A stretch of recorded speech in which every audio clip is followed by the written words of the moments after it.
Hello, hello, welcome everybody. How are we all doing today? This is Dregn Durant of the Yasuhiro88ch, and it's a bit of an odd time for us. 2 p.m. Pacific for us. What is that, 5 Eastern? It's definitely a bit of a in-between what we've usually done. But very soon we're going to be joined by Pillabird, who the last time we saw Pillabird was back during our Team Fortress 2 collaboration that we had done with Vector Spaceman and Dingle in Space. And today we're going to be chatting a little bit about a variety of topics. We're going to go into a little bit about what we think about VTubers and the supporting kind of community around it.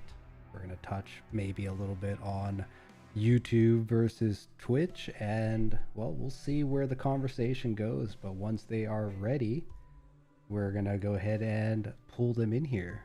So I think they are still getting themselves set up. I suppose for now, what we could do is we'll drop Pilla in here. There's Pillabird and a little Dingle keychain. Those two, I believe, are a pair officially. So it's a little cute thing to see. And let's see if Pilla has made it online yet. I know they were struggling with their broadcasting software. And not on yet. Cool. Well, we did send out announcements. We have a message out on Twitch. We got a message out on our Discord. And as people filter in. I'm ready. Hello. You're ready? All right. Welcome, I'm ready. Welcome. Let's do it. All right, I hit start streaming on mine, so hey yo, here we go. We are live. Let's go. We are live. Wonderful. Well, welcome to Friend Feature Friday. Today we are doing Pilla's Villa of Villainy, featuring Dregn of Yasuhiro Channel 88. Look at this wonderful guy. Yo, yo, yo. I've also got you open on YouTube. Hell yeah. Hell yeah. So, for those of you who are tuning in, Dregn is a streamer mostly on YouTube. Meanwhile, I am a streamer mostly on Twitch. Pretty exclusive, if you ask me. Pretty 100% exclusive, but yeah. you know, plausible deniability. Very important. It's very important. Well, I was just telling my viewers that the last time that we had seen Pilla is back when we were doing Team Fortress 2 with Dingle and Vector Spaceman. Yeah, that is the last time that we were together. Yeah, you are correct. Yeah, it was a fun little time. I still remember our little encounter as you running around with Pyro. I forget who I was playing, but we found ourselves in the back alley. Yes, you were the soldier. You were the soldier, and I was the Pyro, and we just kind of wiggled at each other and then jumped away. Yep, and then came to the realization of, oh, wait a minute, that's you. Oh, that's you. It was a good time. That's you. It was very good. Full of bots and madness, but it was a good time. I'm hoping my clicks aren't coming through on Discord. Might have to enable sound canceling, noise canceling. I do hear it. Okay, hold on. Your claw, both. My claw, both. You're correct. Here, let me fix that real quick. Hold on. Discord, can you don't? Can you? Could don't? you please? That can is you don't? That is a way to talk to software. Damn, rude. Always. Enable quality of service, high packet priority. No. Which claw though, huh? I think all of them, Dingle. Every the claw. Every the claw. Every the claw. Okay, what about now? Because I changed it to crisp. I have not heard it since. Wonderful. All right, we are perfect. We are ready. We are good. All right. So yeah, I'm gonna give it a little bit more time for my people to trickle in on my end. How's things in the 88 channel? How are things over there? Wait, say what? Yasuhiro88ch. Okay, You know what? I'm gonna ask. What's the secret behind your name? I need to know. Which part? I need to know this lore. What do you mean? The name of the ship or the name of me? The name of the ship. The name of the ship. What is the lore behind the ship? Give me the lore behind the ship. I need to know. All right. Well, so as far as the Yasuhiro88, it is the name of the spaceship that Dregn is on.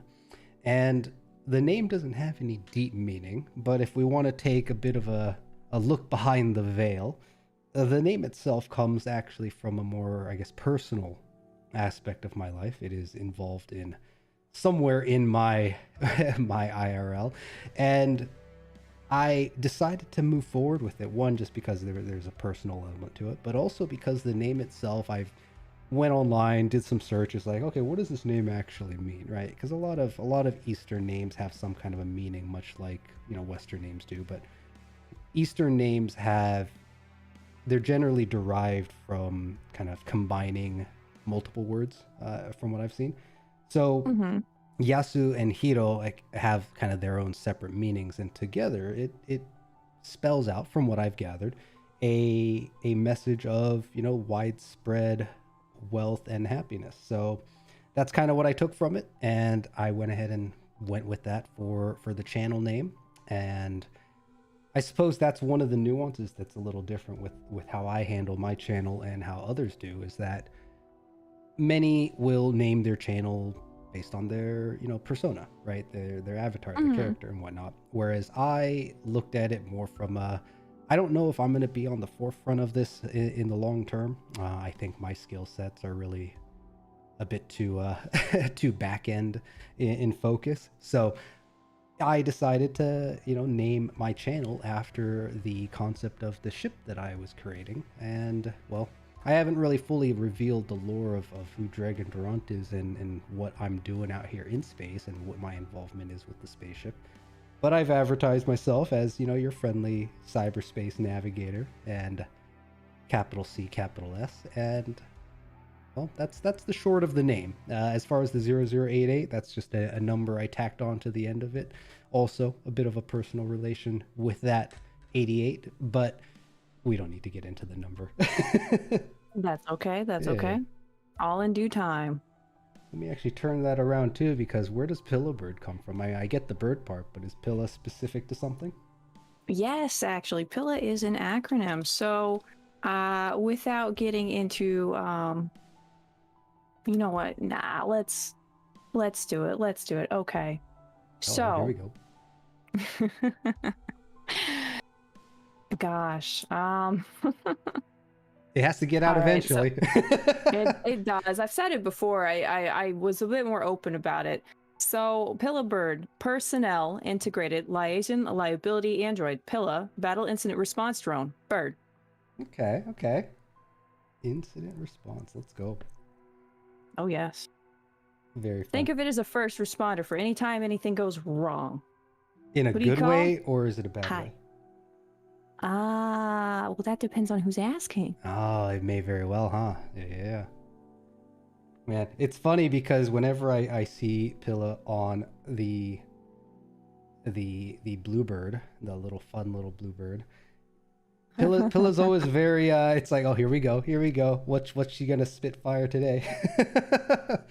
I've had to rein that in a little bit since coming under management, but yeah, no, I'm allowed to say it on stream, which is nice. It's mostly so that it's more of a, I'm not sure how to term it really. It's mostly just so that, you know, the channel grows and things like that are pushed more towards the channel. Sure. So Pilla's Villa of Villainy will be a regular hot take moment. I'm sure people are a little excited to see that, I guess. Let's go. Yeah, let's talk about it, because I mean, we've kind of teased the idea of getting together and having a little chit chat powwow for, gosh. Oh yes, where we both have our nice little fire takes on things. Absolutely. Exactly. Because I don't know about what your experience has been, but I've come across far too many people who don't like to ask questions. And some folks are very, you know, you ask, hey, what's your thought on something? And it's like, oh, feel free. I don't know. Do feel free. do what you feel like, man. It's like, well, incredibly unhelpful. Thank you. Oh yeah, no, okay. We'll start. We'll just waltz right into the topic. Might as well. Oh, we could Okay. casually talk. Question. Yeah, absolutely. We'll just let this go organically. Why not? Exactly. So question avoidance. I've noticed that a lot with VTubers. They're very avoidant of speaking out on issues. Especially whenever they're past a certain number, a VTuber will be way more, I've noticed, hesitant to speak out against things like What a vector. hell. We'll take a more recent example, and I'm not afraid to name drop, so I'm gonna warn you now. We might get canceled. Oh, it's fine. I mean, the internet can't hurt us. Come on now. Exactly. All right. So we'll use a more real and recent example. We'll talk about Mummy Mortem. So recently, Mummy Mortem got blasted for being okay with a VTuber who was going into African American spaces and pretending to be an African American person, in spite of this person actually being a white person. No. So they were pretending and presenting as an African American individual, and Mummy Mortem goes, I don't see any problem with that. Now, this came right on the heels of him deciding to immediately post, all right, everybody, I'm going on hiatus. It's not, everything's not positive enough for me. I'm going away. Goodbye, everyone. Don't ask me for retweets. I'm gone. Bye. I've actually It was very keenly timed. If you took a second to look through all the fucking quote tweets on this man, that was a calculated move. Yeah, and it's actually interesting that you bring up this personality that I'm not super familiar with, but I just pulled them up and immediately we got VCare in the name, and I've seen this trend with a lot of VCare personalities. It's actually a bit disturbing how many of them like acquire a following and then they have some really bad takes. It's like, oh boy, why we can roll right into VCare. I've got so much fire to spit on that. Might as well, you know. May as well. I mean, I'm not trying to advertise myself as VCare, but I do have a side where I want to, find ways to support people who I think are strong, good personalities with good talents who are, I think, underappreciated in the ginormous cosmos that we're all floating around in. But absolutely. Yeah, the trend with VCare and promoting VCare while... I don't know. What's the end goal for some of these folks? And I do question how supportive are they really, or is it just kind of projecting, right? No, I completely understand you. And recently, on this topic of VCare and supporters, recently there was a VTuber, I do believe they're called Harby, and they spoke out against VCare and VTuber supporters in general and said, what are you doing for these people? Other than mass retweeting? What are you doing to support them other than smacking retweet and giving them one like? Yeah. And a lot of people came out and were offended about that because they felt personally called out. A lot of the supporters, the quote unquote new VTuber supporters, came out in force and were just like, this is a wrong take, this is an L take, this is awful, we don't like it, we dislike it, blah, blah, blah. And honestly, I was just sat there like, I agree. I agree with this person. I agree with this person full-heartedly. Because I've said it before in the past, before I even broke 800 followers on Twitter, how VTuber support isn't about just smacking retweet. It's about being there on the stream. It's about actually interacting with those VTubers. It's about understanding who you are supporting and why you're supporting them. Yeah, absolutely. And that is support. And I appreciated when I saw that you kind of you yourself kind of stepped away from promoting just hot takes, and instead you actually had a little moment not long ago where you just kind of was like, hey, I'm the people who've been supporting me, I'm going to draw you, I'm going to spend some time with you, and that was good to see. I enjoyed that. Oh yeah, no, I've always drawn the people that have like interacted with my channel. I just stepped away from it for a while because I had an incident where somebody got close to me just to get art. Yeah. So I felt really disheartened and really disillusioned with the idea of drawing the people who interact with me often, just because that person only got close to me to get that free art and then promptly fucked off. And I was just like, okay, all right, ooh. Yeah, that's as an artist and VTuber both. It's a very tightrope walk for you whenever you start giving out free art, because then people start expecting the free art. People start coming to you just for the free art. So that is another reason why I've reined that in. Sure. Just because as an artist, I also like to do that as a bit of a side hustle. Yeah, have a little fun with it and make something of it if you can, right? Why not? Absolutely. It's funny that so that is part of the reason why I called that. No, I was just going to add to it. It's funny that you mention the personalities that will approach you, being someone who does art, because I've slipped my way into the DMs of quite a few people, and obviously I found my own kind of regular group that I orbit around. But I have noticed the unspoken skepticism that comes specifically from the folks out there who do have particular kind of creative talents to make something, right, from an artistic aspect.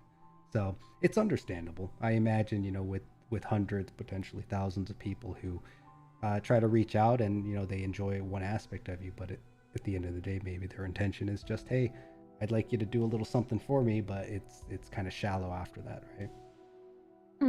Absolutely. There are quite a few that will be that way, and it takes a bit of an eagle eye to kind of pinhole in on what exactly they're wanting to do and get from you.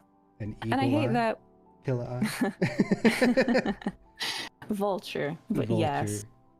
No. So it's unfortunate that in being a VTuber, you do have to heavily curate the people that interact with you or try to interact with you when they are other VTubers, because they, as an artist, for example, they will sometimes be the kind of person who wants to just use you to get a free asset, or who wants to use you just to get a free thing, like a shout out, whatever, what have you. Yeah. Being a VTuber inherently is about both giving and taking, though. So in some instances, while it can feel a little, you know, unbalanced, as long as you're both kind of working towards working together, I don't see any problem with, like, you know, giving free art to somebody who then turns around and goes, okay, I suck at drawing, but I made this for you. And I'm just like, oh, hell yeah. I fucking love, cool. I love every art that I get. I have a corkboard above my desk. I print out art that people give to me and I pin it up above my desk. I've got art from Damaris up there. I've got art from Dingle up there. I've got art from Swendy up there. I even have art from, like, forever ago. This person actually graduated. They were called Yukino, and they drew Pilla back when she was still me, when I was still Cheetos Dusted. So yeah. yeah, very cool. I like that. I've been trying to find a way to, you know, where can I put the little knickknacks that people have made for me, because I do want to show them off and show my appreciation for it. But I got them all saved in a little folder. I look at it from time to time and, like, that was nice. That was nice of them. Yeah, I use the art that people give me as, like, a motivational kind of thing. Anytime I'm like, why the fuck am I doing this? I pop open that fucking folder and I'm like, these people liked me enough to give me art. And I always put in, like, I have two separate folders, right? One folder for the drop your PNG and I'll draw you bait threads, and one folder for the I got this without doing a damn thing. This person just decided I was worth their money or their time or whatever. So I have the two separate folders, and the folder that I go to whenever I'm, like, not feeling VTubing is the one where somebody took their time and drew it for me. There was no, like, bait, drop your PNG involved. It was literally just, man, Pilla, thanks, here's some art. Yeah, or just, you know, you were on my mind and I felt like doing it. That's actually a nice take when someone just like, you know what something you did, whether it be who you are, how you are, what you are, whatever it is, inspired me to do this. Here you go. Oh yeah, I definitely like stuff like that. I have noticed a trend lately of like, I'm not sure how to term this, like, in a relationship sense it would be considered love bombing, but I guess in a VTuber sense it would be more like support bombing. I've noticed a trend with that lately. I think I know what you're talking about. Is this where somebody kind of, you know, goes in a wave or a pattern and all of a sudden they're, like, liking and retweeting all your stuff? No, even more dramatic than that. So, okay. I had a couple people that have experienced this now with a VTuber who pops into their chat, doesn't really hang out with them at all, right? Mm-hmm. Never says anything other than hi, maybe once, and then never talks to them again. Pop in during really big streams of theirs, so like subathons, 24-hour streams. Hey, I'm re-debuting today. Gotcha. Drop like 100 subs, and then fuck off, never to be seen again. Interesting. And this has happened to multiple people now, so I feel more comfortable talking about it because it happened to somebody I knew not too long ago, and I was like about it because it does kind of give them that like forced obligation feeling to have to, you know, hey, thanks for the 100 gifties or thanks for the 50 gifties in one case. Sure, I can see that. But for a couple of them, they straight up told me, they were like, Pilla, I don't know this person. They've never been to my streams. They've never it with me. Mm-hmm. They've never talked to me, but they jumped into my channel during my re-debut and dumped 150 gifties on me, and now I felt like I had to, you know, give them a shout out, tell everybody to follow them, blah blah blah, and I'm just sat there like, man, I wish I could be pay to win. That's a way to look at it. Yeah, fucking VTubing pay to win. Let's go. Let's go. Do you have the money, the time, and the lack of morals to pay your way to the top? Welcome everyone to VTuber Love Bombing. I'm your host, Pillabird. No, we're not going to do that. All right, how do I drop 100 subs and leave the call? Damn, that's like the fucking eject button on Twitch. Just all right, end your stream. Here's $100. Shut the fuck up. Get out. Goodbye. Yeah. Man, I've seen some VTubers. It's kind of a segue, but they'll have a redeem on their stream to just like end the stream, and I don't really understand what the point of that is, but I imagine it's a negative version of what you just described. Engagement bait. It's more of an engagement thing. Okay, so I actually do know a couple of streamers that have that button and have accidentally at one point redeemed the button before realizing what those buttons mean, and then very quickly learning that I don't like those buttons. Mm-hmm. For the most part, it is to engage the viewers to continue to watch the channel and rack up channel points so that they can pick a very funny time during the stream to end it. Interesting. So, for example, if I decided to redeem it on Dingle's channel, right? I would wait until he died. I would play the sound clip, game over, yeah, and then eject. You're gone, spaceman. The stream is done. You died too hard. The stream is done. You died too hard. You died so hard, your stream ended. Oh. See, that's the use of it. It makes for some funny moments. Yeah. Aw, Dingle, come on, I love you. That would be like content realm in that case, though. Whereas let's fucking post an emoji and shit. Yeah. Dingle, please. Dingle out here chilling. What up? He do be out here chilling. Well, before we get too much further into random discussions and flaming the community in various ways, and sometimes it might be a good flame, you know. But why don't you always? Would you mind introducing yourself to the audience that maybe is viewing you on YouTube who doesn't know who Pillabird is? Sure. Okay. So hello, I am Pillabird. As I said earlier, I am the personnel integrated liaison liability android battle incident response drone. I'm a government drone. I spend a lot of my time just doing various things personally. I can't really get into them. I know. But I spend a lot of my time working in order to not bum off of taxpayer dollars. I spend a good chunk of that time trying to entertain others. I'm known for my art, and speaking frankly about VTuber and streamer culture, I primarily focus on streaming lesser-known video games, my artistic process, and doing just chatting streams like this in addition to promoting my close friends. I am a staunch advocate of streamer health, and I consider myself a bit of a variety streamer. Wow, look at you. Nice. Pillabird, everybody. Yeah, that was miles different from when you introduced yourself during the Team Fortress collab we did. Well, I've been working on trying to improve my quality of stream. Also, I'm a Tamagotchi. You are correct. I am also your favorite government Tamagotchi. That is true. That is true. Give her a little treat and they'll dance and wiggle on screen. Absolutely. Just wait. Soon. That's happening soon. That is happening soon. Nice. 3D Pilla is happening soon. Very fun. Yeah, I'm excited. Pilla's been a character that I've gosh, I hardly remember how I found you or came across you. Maybe it was just because it was. Did you when did you start streaming? I started streaming in April.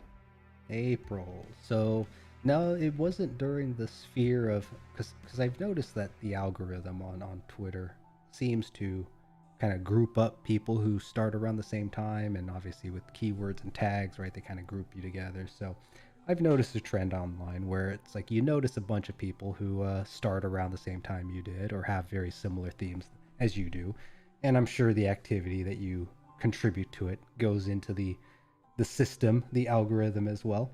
But yeah, it actually, I think I found Dingle first, and then through Dingle I found you. That's probably what happened. But I Yeah. enjoy the strong personalities that are like, listen, I came from a world where smoke and mirrors was everywhere, and Pilla's out here just being like, now cut that crap.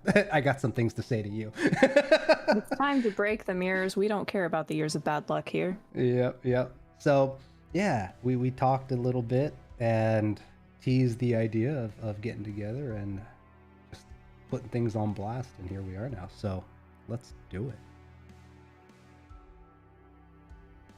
But with that, Pilla, did you have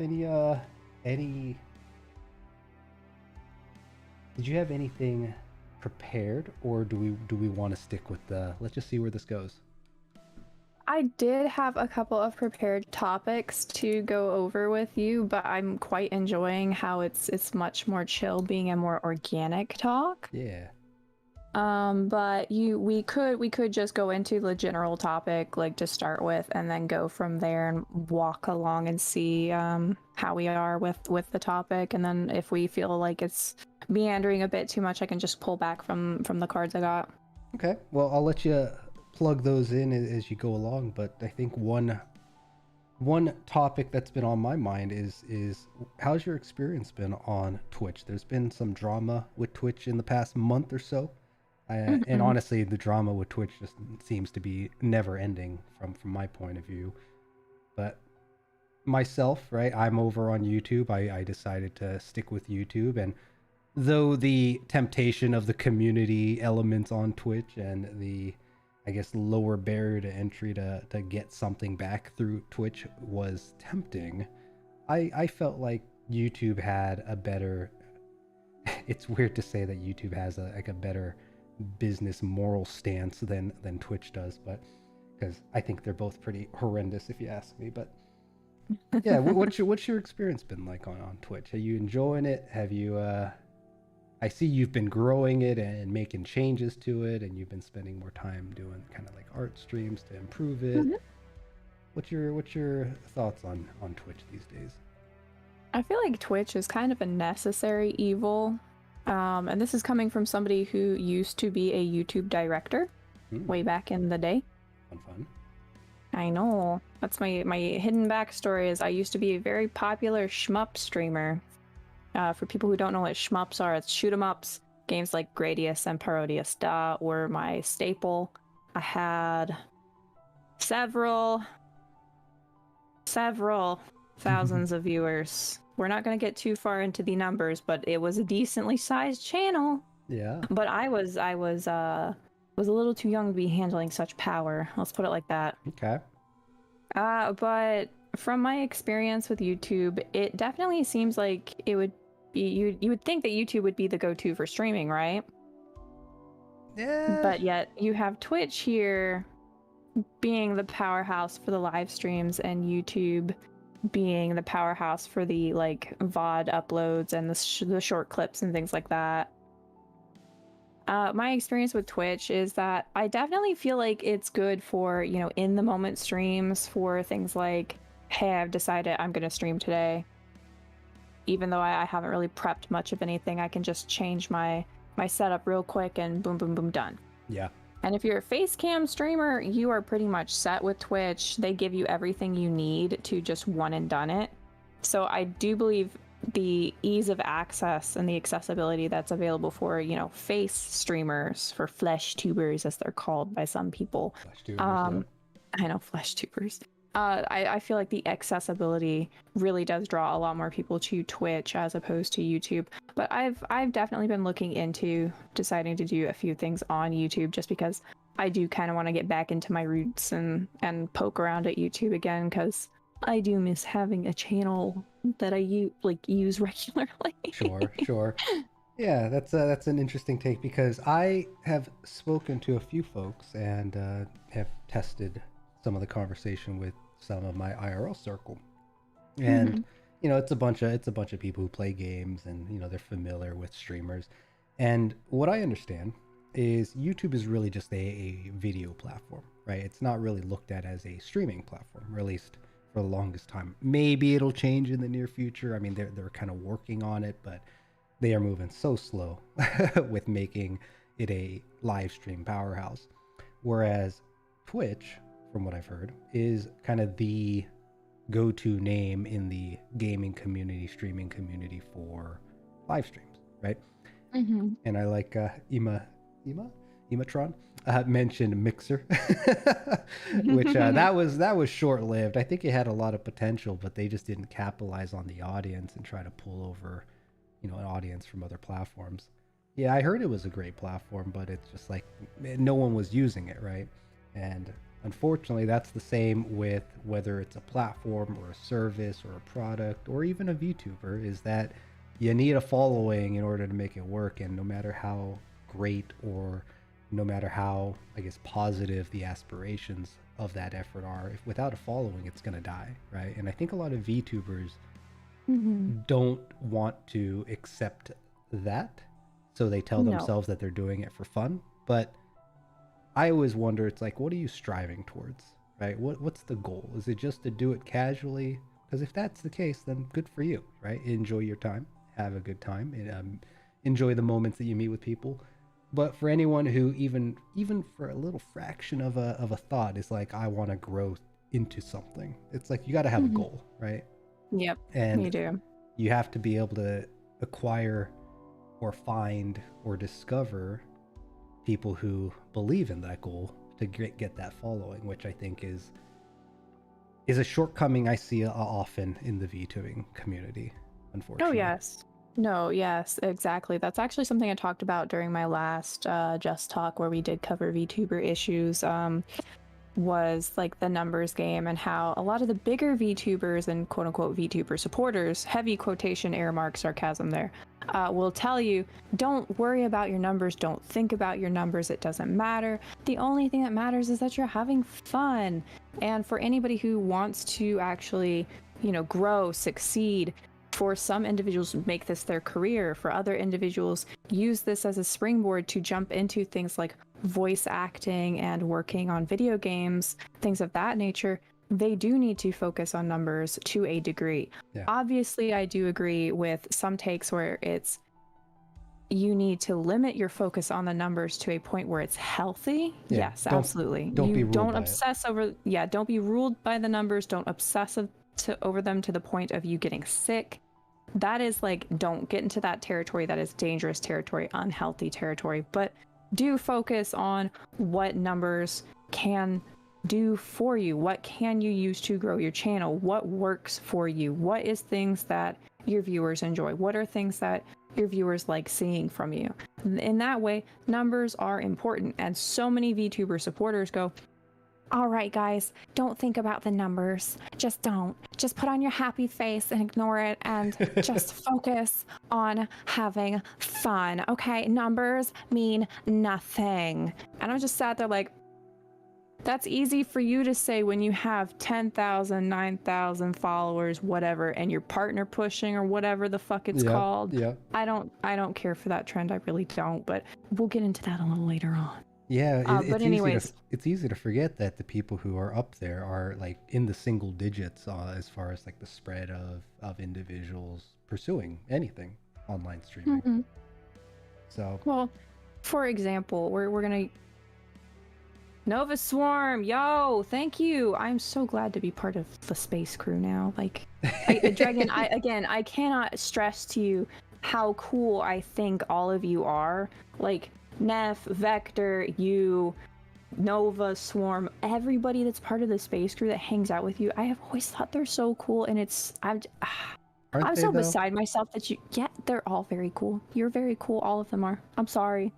But like, I'm so beside myself that I get to hang out with people that when I was a lot smaller, looked up to and was like, I want to be like them. Like, for example, Vector. I can't tell you how many times I was like talking to Dingle about how cool I think Vector is. Nice, yeah. And then like I got to hang with him and play TF2 with him, and I'm like, oh my god, I'm hanging out with one of the cool kids. Let's go. It's happening. Vector Space, Oh man. yeah. Go check him out. That guy has a voice for radio. You wouldn't believe it.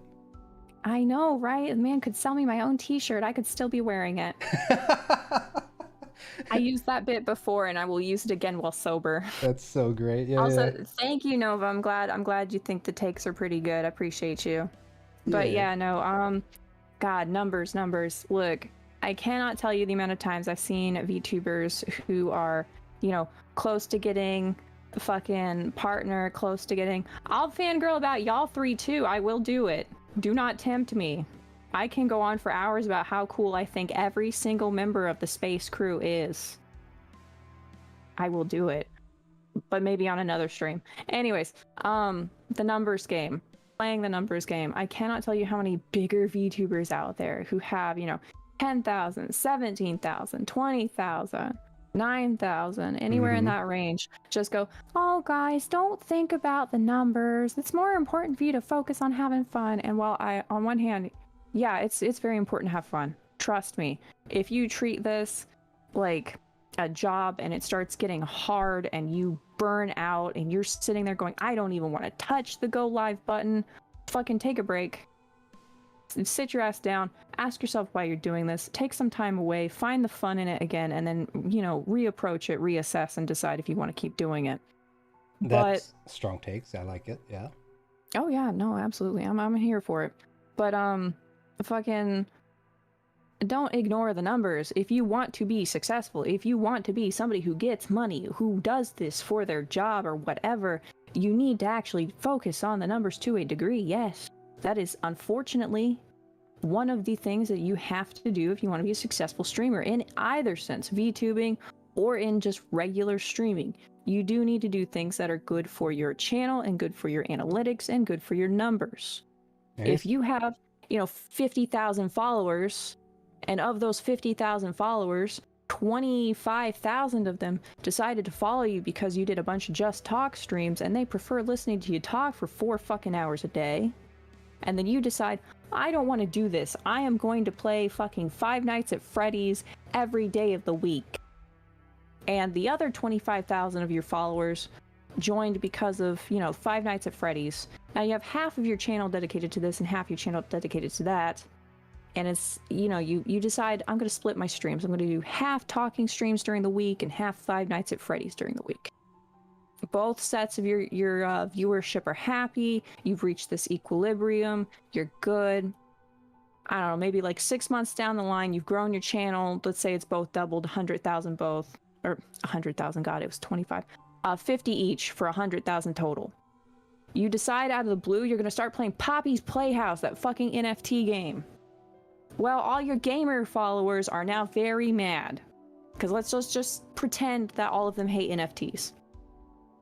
You've just alienated 100,000 of your followers, half your channel following. What does this do for your numbers? You decide, you know, you tell your viewers, fuck you.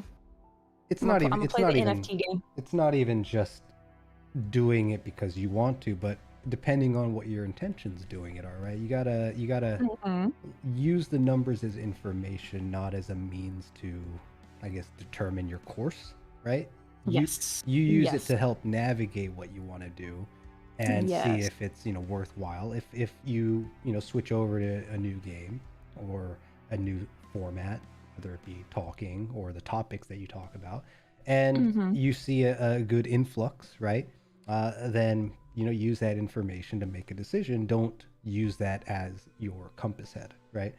Or at least that would be my point of advice there, because it's easy coming. Let me take a half step back. Coming from 10 years working in information security, I've noticed a trend in business that I am not a fan of, which is we've developed all this technology and analytics, AI generated, what have you. It's all very cool, very advanced, very intelligent. And yet the tool that we created has now become the guiding star that we all are led by. And I think it takes away from kind of the human elements. I think a lot of people can relate to this in their own personal working life, which is whether you're part-time, whether you're out there doing salary, or whether you're in the struggle bus of, the creative aspect of things. You've probably noticed that, you're fighting against the algorithm. You're fighting against the artificial intelligence that's kind of determining the direction of the world these days. And Yeah. it's finding you have to find an interesting balance of, making sure that one, you're not going to reach a point where you're just lost, confused, and completely burnt out. And much as I hate that word, one, because in hindsight, I understand it now, but also I feel like it is a word that should never have had a chance to come to fruition. Unfortunately, it is. But, use the numbers to help make your decision. But I think a challenge that people have is that they're so focused on numbers that they forget the human element behind it, right? Like everyone out here is a person working towards something, or at least just trying to enjoy their time. And I think you do have to approach it that way. Otherwise, you risk coming across what's the word? Not genuine, right? Or you're not really forming a bond. You're simply, gosh, what would even be a comparison I could use here? You're not really forming a bond with these people that you're interacting with. You're simply using them as stepping stones, and that's, I think, the wrong way to go about it. Because we get enough of that from just the way the world operates now. Yeah. No, you're 100% correct. And going into, using people as stepping stones, that actually was going to be a topic point. So we might as well, sidestep over there onto this stepping stone. Haha. I do agree with you 100%. Being able to keep in mind the human element while also looking at your numbers, that's very important. And a lot of streamers don't do that. They pigeonhole themselves into thinking about one thing or the other instead of considering both. And I hate using, the Thanos meme, but it's got to be perfectly balanced, guys. Like all things should be. Yeah. Speaking of balance. Otherwise, there is, life operates in waves, right? You're going to have good days, and it's going to be followed by bad days, which are then going to be followed by good days. And your mood goes in cycles like that. I think interactions with people generally go in cycles like that. I mean, hell, the weather goes in cycles like that. So you got to understand it's all ups and downs. And as much as, when it comes to relationships in particular, right? We've all heard the term that it goes like a roller coaster. Well, you can mitigate the roller coaster, but there's going to be ups and downs regardless. Oh yeah, definitely. Exactly. Those are all very good points to make. And I agree fully. These things are going to come and go in waves. Your activity is going to go up, it's going to go down. You're going to have a good day, you're going to have a bad day. There are certain streams that are going to be great. There are certain streams that are going to be terrible. Take the good with the bad, you find what works for you. A lot of VTubers kind of get hung up on, if they have a bad day, they think, God, every day is going to be bad now. Every stream's going to be just like that. And no, it's not. It's not going to be like that. Not every stream's going to be bad. It's going to be okay, guys. Yeah, Scuff is the flavor of life. Scuff is, I think, what's funny about Scuff, and I know this is kind of detracting from our stepping stone conversation. Oh, no, feel free. Go organically. Yeah. While you're talking, though, I have to check on my cat. Oh, do you check on your cat? I'm gonna let you lead the conversation real quick. All right, we're taking control, guys. But yeah, Scuff cracks me up because I think most people, right, at least those that understand that human side of things, it's like Scuff is natural.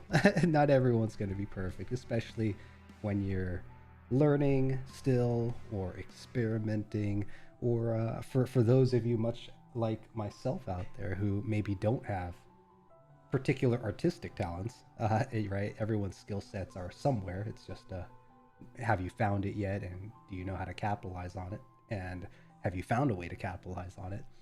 But yeah, Scuff cracks me up because one, it's hilarious, right? Seeing the scuff happen, right? As the term is, scuff happens. But also, you know, scuff means that somebody tried, which I could always appreciate, right?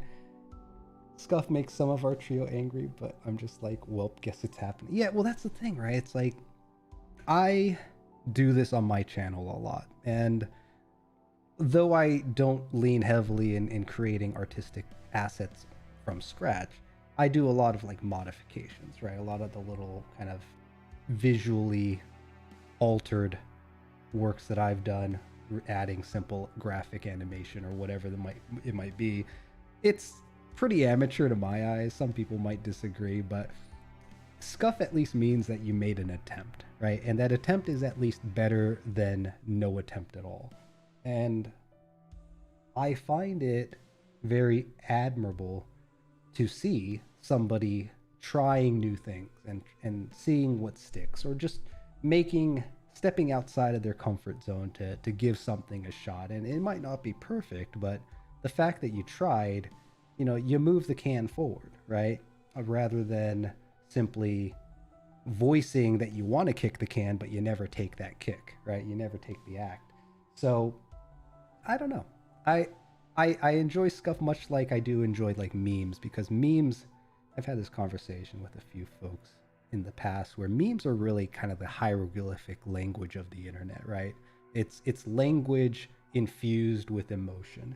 And it's fascinating to me to see that people can and do nowadays on the internet communicate using, whether they be scuffed memes or, you know, just slapped together, right? The original meme holds an emotion, and you kind of tweak it to something to signify kind of the emotion that you're feeling as you share it and alter it and whatnot. But it's fascinating to see what people come up with and see what emotions kind of are attached to what's being shared. But then welcome back. But this also kind of circles back to kind of the intent that people have right out there. You gotta, if you want to make something of it, and if you don't have a goal, I think it's important to find a goal, but make the attempt, right? You have to take a step, because if you're not making steps in a direction, well, then you're truly lost at that point. So I am a big advocate of try it, right? Give it a try, explore it. If you're hesitating because you're afraid, I mean, first of all, as a VTuber, I feel like VTubing is probably the easiest and probably the most, not easiest might be the wrong take, but it is a very, I think, genuine way of removing a physical limitation that people feel, and really just throwing their thoughts and personality out there and making more genuine connections. But with the quantity of people on the internet, we fall into the potential risk that we were talking about earlier, where there are those with less genuine intentions. So yeah, that's my little ramble. I was actually able to hear that the whole time I had my headset on. Nice. And I definitely agree with a lot of your points. You had excellent points in regards to that. In regards to scuff myself, I would say, again, scuff is flavor, it's variety. It, like Dregn said, it is somebody who's trying. And it's good to see somebody try. It's better than, you know, having scuff and then getting, you know, upset and going, well, fuck it, I'm done. Don't let some scuff do that to your channel. Don't let scuff do that to you. Just embrace it. Run along with it. Some of the best jokes in comedy, stand-up comedy, are improv from somebody messing up, from somebody quote-unquote scuffing. Look at Whose Line Is It Anyway? Think of yourself as one of those performers. You are in the moment. You are running on by the seat of your pants. You got this. It's scuff is fine. And now, if the stream is so scuffed that it's unsalvageable, and by scuff, I'm not talking about, oh, whoopsie, I was muted for 5 seconds, or oh, you know, whoopsie, I was muted for that. like I've done a couple times during Dungeons and Dragons stream. Yeah. No, if we're talking like OBS crashed, your avatar for VTubing, the VTube Studio, VC Face, whatever you're using, it crashed and glitched, and your character's looking constantly to the left, and it's blinking one eye at a time. That could be funny. The blinking one eye at a time thing, and your character constantly looking to the left, sure, that could be funny. But, you know, OBS crashing consistently, giving you no good way to actually stream. Yeah, that's stuff that could end the stream. That's stuff you can realistically be upset about. But, you know, you being muted for a little bit, not like an hour or whatever. But, you know, you being muted for a little bit or whatever, don't let it end your stream. Don't let it make you angry. Just roll with it. Like, for example, there was one time we had some stuff on stream, and I just chalked it up to, oh, there's communication problems. Or there was that one time where the internet connection between poor Dingle and his stream was you know, disconnected due to technical difficulties. And so we just like, oh shit, there was, you know, fucking space station bullshit going on. Right. Yeah. There's always something you can take and run with to make the scuff into flavor. Hi, Dan. Exactly. It's that little, you know, you got to be able to improv, because aside from what we've talked about from kind of the creator personality behind the stream, there's also the flip side to it, which is something that goes back to the numbers, which is the viewers, right? There's a trend in the VTubing community that I'm not a fan of, and I don't think let's hear it. Yeah, I don't think I've really talked about it, because I've been eagerly waiting to talk with Pilla, because Pilla is my safe mental space in the VTubing world right now. Aww. Okay, hold up before you get into that. You're not the first person that's told me that, and I always tear up whenever people tell me that, because I cannot tell you for how much of my like online life I have not felt safe, you know, expressing my opinions or giving my thoughts on things, because people don't like being told, you know, things that they don't agree with or things that they don't like. Well, so to be the person that people feel safe and comfortable coming to and going, this is my opinion, what do you think, Pilla? And I go, you know, well, I don't agree with it, I still think, you know, your thoughts and emotions are valid and don't need to be justified. Yeah. So everybody who has a problem with it can shove it. Dingle, I stole that one from you. Hell yeah. Dingle's a good influence. He's a very chill dude, but absolutely. I imagine he's also very chill and opinionated on the behind the scenes. You want the real skinny on my boy? Only if you guys are willing. Dingle's got some pretty good opinions. Yeah, he does have opinions. He tends to be more polite and reserved whenever it comes to these things, instead of, you know, going completely balls to the wall, gun out, ready to shoot people kind of deal. He is, you know that meme of I'm a doctor, but... Sure. Yeah, I'm a maintenance robot, but... But, yeah, Dingle just wants to have a good time, man. Come on. Oh, he does, but there have been times where he's actually like hung up his hat and actually, you know, said stuff about issues. Like, for example, during the like big VTuber issue with Seirinu, where I literally only said I was disappointed in this person, and his entire community came at me because he posted my Twitter profile on his Discord as part of a hit list for his followers. Yeah, I remember seeing that. Dingle like posted about that, and I was just like, if you still fucking support Seirinu after this, get the fuck off my page. I don't want you around me. I was just like, hey yo, this boy, this bot. That's based. I totally forgot my original train of thought. Oh no! Oh yeah, I remember. You got things I don't like on the VTuber community, and actually, you know, it segues well into the whole again VTuber supporter element, which is, oh boy. It is not easy for a single person to support an infinite amount of creators. I actually came into the VTubing world on a whim because I got tired of corporate and needed a break, because they wouldn't give me a 3-month break. And that went on for another 3 years until I was just like, I'm gone, I'm done, I'm bye. So here I am doing this for a year now. And yeah, I've noticed the trend, because I went into this with, I'd like to think, good intentions. I wanted to find a group of people. I wanted to try to meet and support as many people as I could.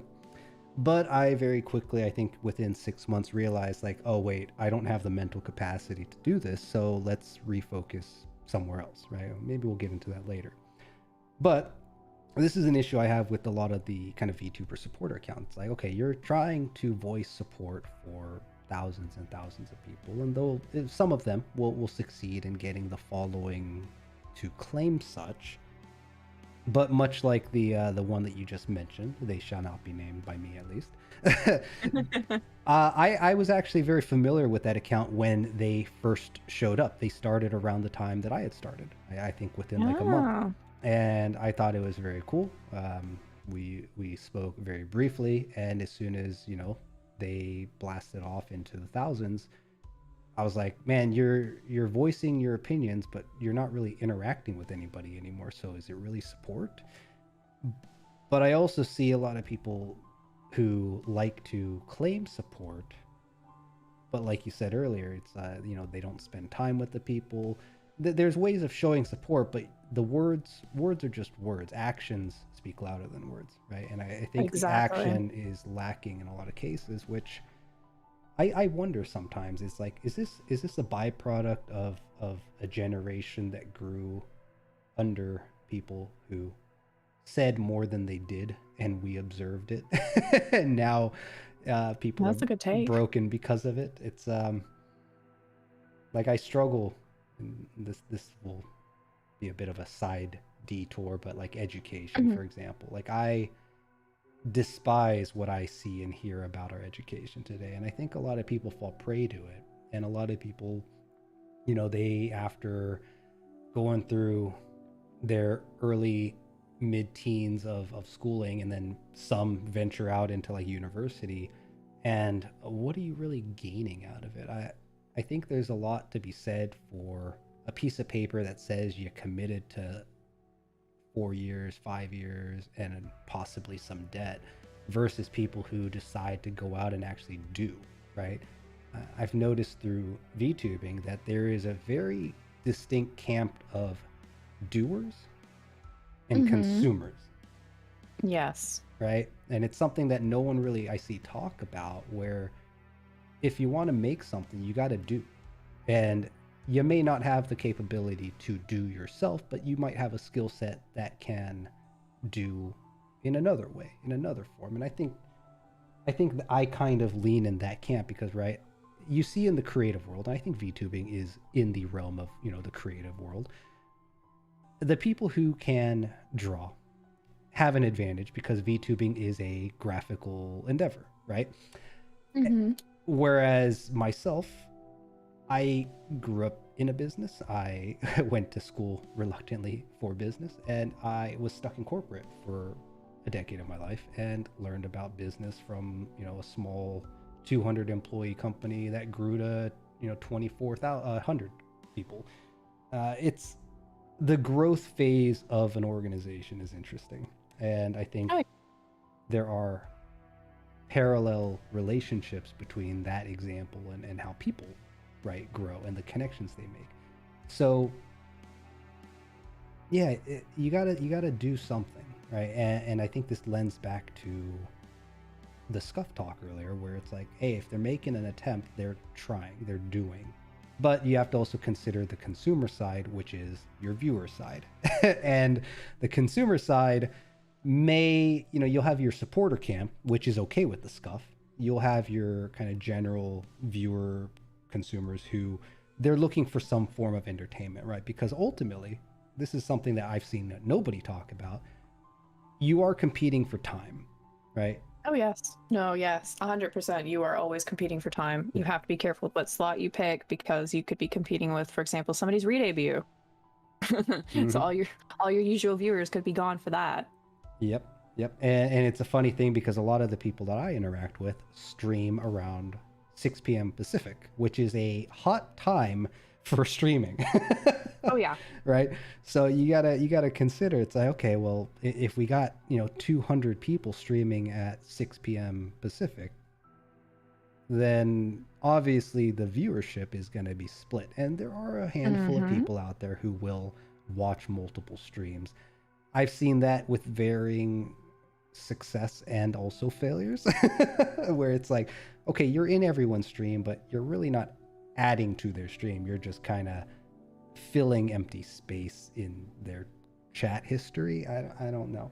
So to go full circle with what I was saying about a trend I don't like in the VTubing community, it's this kind of gaslighting of support, where it's like, yes, like the reality is your supporters are going to have a limited amount of time in their day, and a lot of the people who are able to support probably only have like 4 hours or less in their day to support someone actually, right? If they're not spending it on themselves, and that's understandable. So you gotta, as a creator, as a streamer, as a person who is in the public realm of influence, no matter what size you are, you gotta come with terms with that reality. I think it's something that is easily forgotten, and a lot of people also forget about it and get down because they're not considering others' time and only looking at their perspective, right? Oh yeah. No, you are correct. You are 100% correct. A lot of VTubers and supporters do that. Yeah.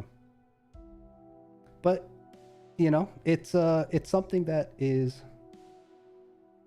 I think it's okay for people to have those moments, because it is a way of thinking about kind of the inner workings of reality that don't get thought about, and even listen to the way I'm fucking thinking and talking about this stuff. I sound like I don't even know what I sound like, but You actually, honestly, I'm gonna be real with you, like as if I'm not always real with you.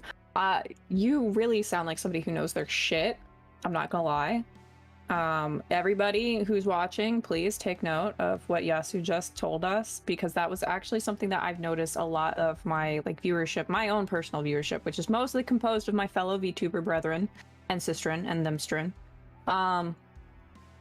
They don't really, a lot of you, and I love you guys to death, a lot of you stream at the same fucking time, and as much as I want to watch every single fucking one of you, I can't, because you're all streaming at the same goddamn time. Twitch only accounts for 3 streams. You only count as 3 viewers. That is it, to my understanding.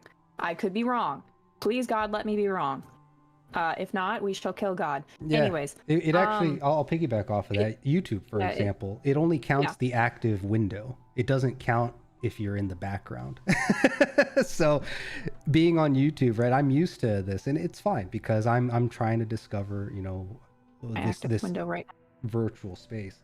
So like YouTube analytics, for example, if you have an ad blocker, it blocks some of the analytics. If it's in a background process, even if you're listening in, which is fine, right? That's fine. I actually appreciate anyone who's like, dude, I like listening to you in the background. It's cool. But right, we were talking about numbers earlier.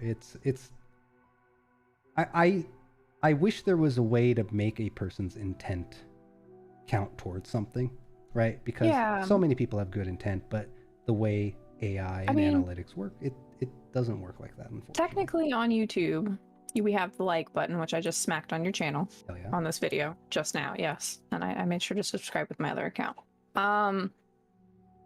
Like on YouTube has, you know, the like button. But Twitch does not have anything like that. Twitch does not have a I like this stream button. It does not have that, so it doesn't count towards anything. I get that, oh no, people stream at the same time, but it just has to be like that, sometime balancing IRL and streaming. Oh yeah, no, yeah, 100%. Someone said the best way to destroy AI artists correctly is incorrectly label your art. Ha! Nice. Hey, actually, let me touch on that, what Novastorm just said. Yeah, I definitely want to cover that too. That is true, right? Obviously, from the creator's perspective, you know, you make your own schedule and stream when you have time, right? That's your role as the creator and the one putting out, you know, a form of content, a form of entertainment, which is what this stuff on the internet boils down to be, right? It's for the viewer's entertainment, as well as maybe, you know, your own experimentation and entertainment and joy and whatever efforts that you're putting into it. That's not to say that, you know, if there's a 200 people at 6 p.m. I lurk on Twitter a lot, and I occasionally will look at smaller viewers on Twitch and just be like, okay, what kind of vibe are you going for? Are you enjoying yourself? How do you fill the gaps, right? And it's sad to see on Twitter there is this trend of God, I don't know. It's like emotional manipulation when it boils down to where it's like there's only one person in my stream, or when one viewer shows up, it makes me so happy, which I appreciate the happiness side of it, right? Yeah, you know, when you get one person interacting with it, you light up. I know I'm guilty of this when someone I enjoy, you know, pops in, and I know I end up talking in an octave higher, right? You can kind of hear my excitement because I don't really show it otherwise.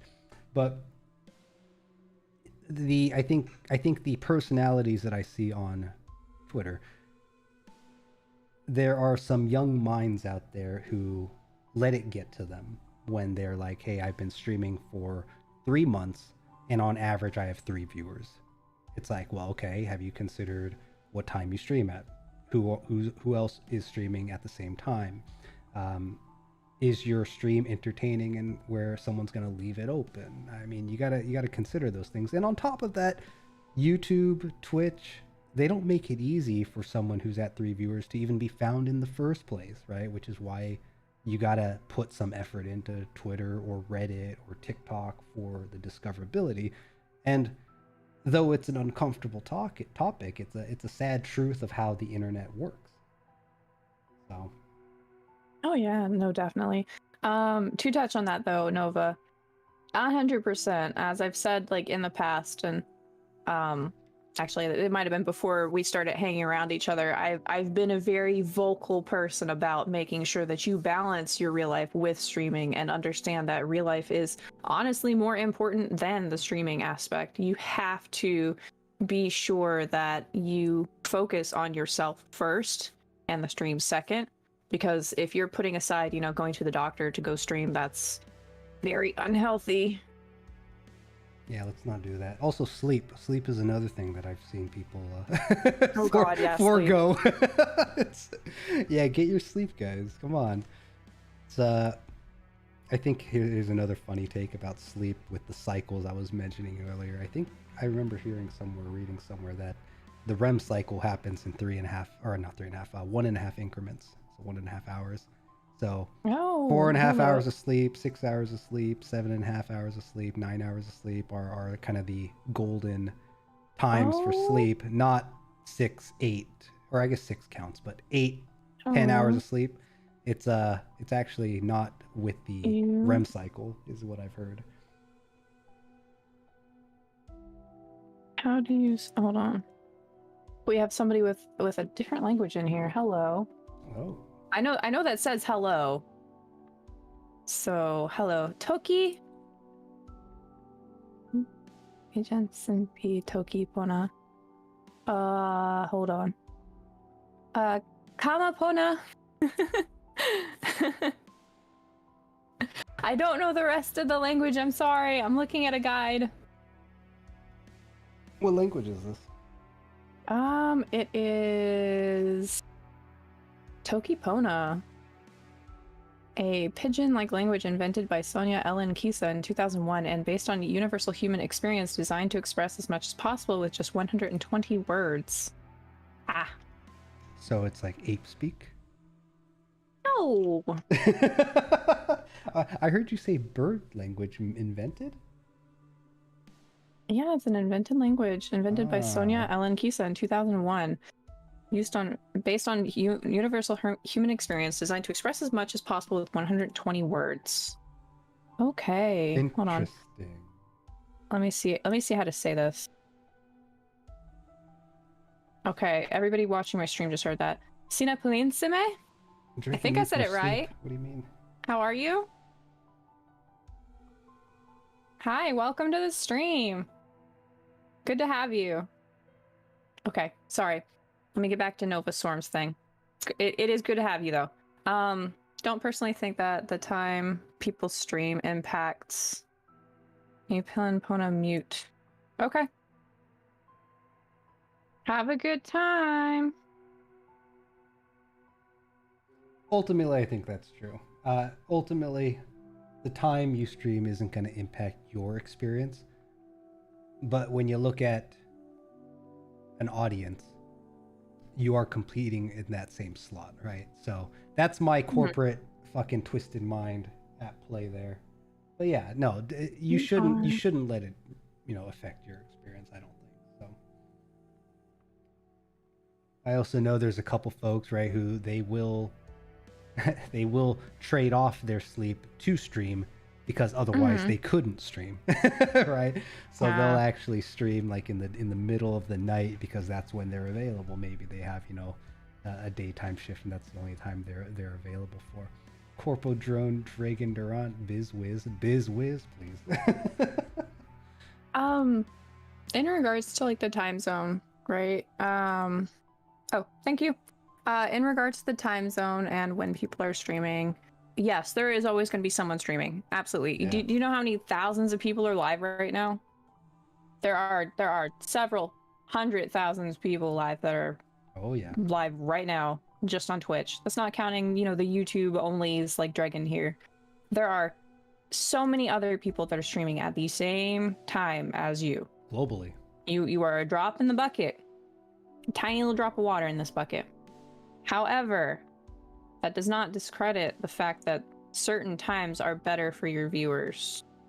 Like, I'll use myself as an example. My Sunday morning streams for Yesterday, which I normally do art instead, I average in the upper mid-20s for viewership on those. Whereas when I'm in the afternoons on like Sundays, same day, much lower.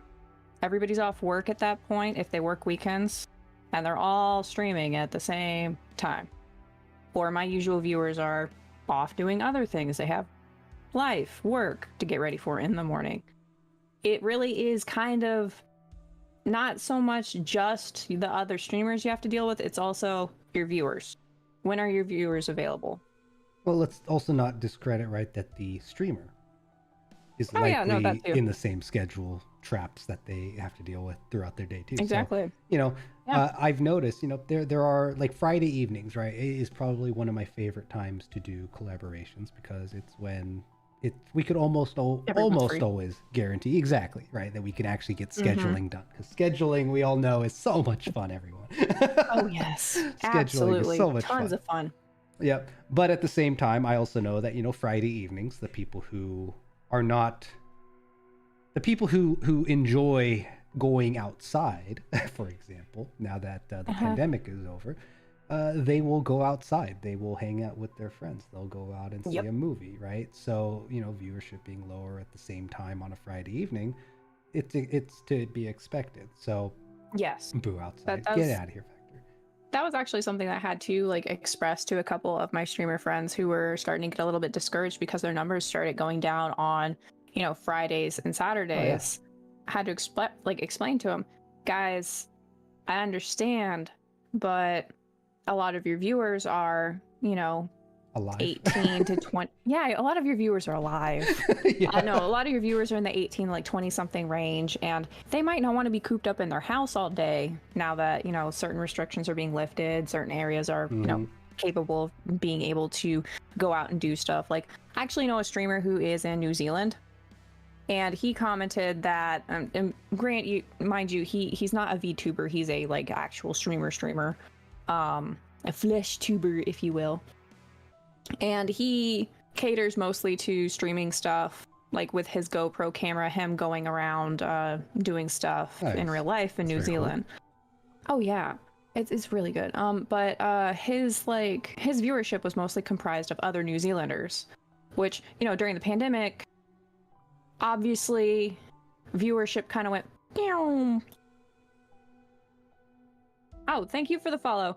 But his viewership in relation to his local area went down. His viewership in relation to people from outside of the country went up because everybody else, oh, well, we're all cooped up in our house. Let's watch this guy bike around New Zealand. Hell yeah.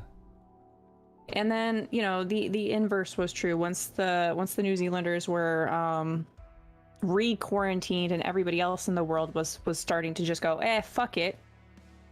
His viewership flipped again back up to his usual New Zealand crew watching him, and the Americans and whatever else have you that was watching him plummeted because they're all out and about now, pretending that there's no pandemic, Meanwhile, all the New Zealanders who had to, re-quarantine and fucking pray that their tiny little island is, safe from this fucking disgusting disease going around. They were like, oh, we can't go out, we can't do shit, so let's just watch this guy go biking again. Yeah, and actually, so things like that are things you have to keep in account. And like, one of my friends, another like flesh streamer, they are in South Florida, which just had a fucking hurricane, right? Mm-hmm. And their most popular streams are just a live cam of the waves on the beach, right? Oh, hell yeah. Yeah, they're like one of the beach cam streamers. I really enjoy like popping in their streams whenever I'm like really stressed. I'll just pop them open and be like, I love watching Isle Morada. Let me tell you about it. But obviously post hurricane, that's not a thing right now. And a lot of their usual viewers, who are people who are homesick for, the Keys or wherever part of Florida they're from, they're not really able to get that fixed. So clearly those viewers are going to migrate elsewhere. And when he gets back up to streaming, who knows if they'll come back. So there's a lot of things you have to keep in mind with your viewership and shifting things around. Some of them might find new streamers. Some of them might find that they're not interested in anymore.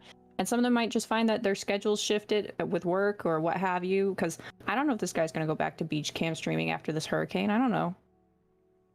But yeah. So right. So certain channels, right, have certain kind of I guess, do you call them trends? No, what is it? It's they have a focus that I think people... A shtick? A niche. Yeah, a niche. There we go. A niche is a good one. Right? That kind of attracts, and people go to the channel knowing what to expect, right? I think that is one avenue that is a strong element to this virtual world.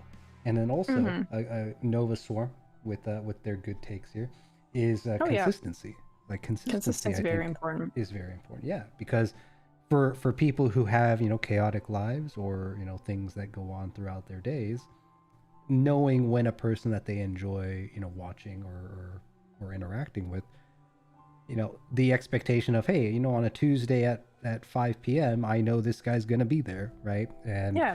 I think that consistency also lends pretty well to make it easy for your viewership, your audience, your supporters to find you. Is a strong element to lean into. No, I 100% agree with Nova there. My biggest and most consistent streams are Thursdays, and that's because I have been streaming every Thursday since I started streaming. Nice. Thursday is my day. I think consistency is actually incredibly important for Twitch compared to YouTube too, because YouTube videos are just there, right? The quality of content is more important on YouTube, whereas I think consistency is maybe more important on Twitch. Yes, consistency is incredibly important on Twitch, whereas with YouTube you could stream on a different day and it would be fine because it's going to get uploaded and people can consume that content at their leisure. Yeah. VODs, while a lot of people that stream on Twitch are like, oh well, I uploaded my VODs. Let me just pop open my own channel. We're going to use myself as an example here. Why not? Let me mute this tab because it's going to start making me listen to some flesh tuber that I don't want to listen to. While you're pulling that up, I assume I know where you're going with this, but I imagine a lot of people are more similar to my experience with Twitch. Is you go to Twitch, you see who's online, and you go check them out live, right? Because Twitch is the platform to go to for watching someone live. I don't really know anybody who goes back to Twitch to view someone who's offline. I don't know if that's what you're getting to, but like going back to a VOD, I imagine there's a handful of people who do use Twitch for that, but I'm not familiar with many people who do that. I was muted. I was gonna say, yeah, no, 100%. That is actually what I was gonna do. I was gonna pull up my views for my my VODs and see what the numbers were, but nah. yeah. But nah. I imagine the point is there aren't that many lower. people that are gonna do it. Yeah. No, actually, no. Surprisingly enough, I do actually have some decent numbers on my my VODs. Like 100 people watched this one. This one's got like 70 something, and it's just from yesterday. Okay, so it's not bad. Yeah, that's not bad at all, actually. No, it's not bad. A lot of my viewers though are people that are also streamers, so they tend to pop in and watch the VOD to see what in the world I was getting up to, so that whenever they pop in the next time they can catch me, they're kind of caught up to date. Plus, you know, Thursdays is Bird and Bot, so those of them, bleh. I'm tripping over my words here. Those of you who enjoy, you know, my interactions and my bantering with Dingle probably pop in and just scroll through to find those choice moments. I've had a few people clip things while I was clip things for my VODs, and I'm just like, I see you, I respect you. I didn't know that you can clip from VODs. That's hilarious, actually. Pretty sure you can, unless it was somebody who clipped it during the actual stream and I just didn't realize it. Wouldn't surprise me. A lot of my viewers don't actually post the clip in the chat. They just expect me to find it later. Yeah, because actually that's one of the nice things. Oh no, Dingle says you can clip from VODs. You can, okay. Very cool. Oh yeah, because cool. I'm supposed to be clipping stuff from his Resident Evil thing today. Nice. Oh yeah. Yeah, what is it? That's another way you can support streamers. Yes, Resident Evil 2. He did a really good job. That is a way to support streamers, though. Like making little clips, finding those moments. Because let me tell you, I do a lot of that stuff by myself, and I've slowed down on the YouTube side of making like sub 5 minute, sub 3 minute like moments, because going through after the fact at what you had streamed and trying to find those moments is a hell of a lot more difficult than someone who's, you know, enjoying it at the same time. To just be like, that was a good take, I'm gonna hit that button right there. That and like what you find funny might be different from what your viewers find funny, and what like the general population will find funny, because there are some streamers that have their own particular brand of humor, which that is true, is funny to them, but to their viewers it's whenever they mess up the joke that it's funny to the viewers. That is very true. But yeah, that is a good way to like support streamers that you like, and that does tie into like the whole VTuber supporter thing. I've noticed a lot of VTuber supporter threads where they're like, drop your Twitch, I need somebody to raid after I'm finished streaming, and let me tell you, they never raid into those fucking streamers that drop their Twitch. I haven't seen it. I would love for somebody to prove me wrong. Please, God, somebody prove me the fuck wrong. God, I'm begging you, prove me wrong. Prove me wrong. Well, here's other than like Grandpa, prove me wrong. Grandpa actually he seems like a good personality. I've seen him raid into smaller streamers. Cool. I have not really seen it from the, like, for example, like we mentioned earlier, from the VCare group. Other than Iris's like weird thing where she was raiding into Dingle when he was offline. Question mark. Squint emoji. But nah, I haven't really seen them do that. I mean, yeah, no, I haven't really seen them do that. Well, the trend that I've have their like group of friends that they raid into, and that's it. Exactly, right. So I think that's what happens, though, right? That's a natural way of expecting it, where someone ends their stream and like, oh, who's a friend that I want to promote by raiding? That seems to be the case, not who's this nobody that I just found randomly on Twitter because I made a post about it. Let me go jump in there, especially because I imagine it's rare for somebody to raid another channel that they have no idea what kind of personality or context that they're about to send their viewers into, right? I imagine most people. I've done that a couple times. You have? Yes, actually. There was one time I was finished my art stream. I had like about 20 people that were with me still. It was like 20 or 23. And I raided into somebody called Boca. Okay. Boca the Dragon. I'd never seen them before, so I was like, hold on, chat, hold on. I need to watch them for a second. Hold on. But you watched it first. Them up on my phone. Yeah, I watched them for a second. They're playing like Cult of the Lamb, and I was like, you know what? We're gonna raid into them. They've only got like one viewer. We're gonna raid into them. Let's go. Nice. And they popped in. They got a couple follows out of it. I followed them. They followed me. Sometimes I pop in their chat. Sometimes they pop in mine. So something good came out of it.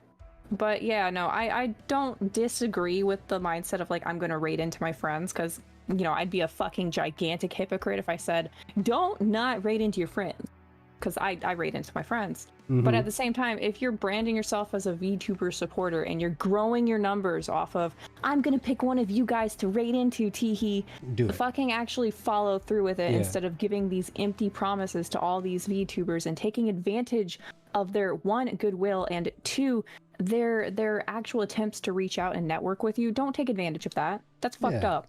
Exactly. That's fucked up. actually follow through with that shit. If you say you're gonna raid into new people, fucking raid into new people instead of leeching off of the goodwill of other people. Instead of leeching off of the desperation of other people. The desperation. Oh man, For some of them, juicy desperation. For some of them, it is desperation. I am not going to sugarcoat it. I'm not gonna, put a pat of butter on this, put it in the oven, and pop out grandma's, famous cherry pie here. I'm gonna be real with you. You're gonna have to deal with the vitriolic vinegar takes here. Here's some of them are desperate.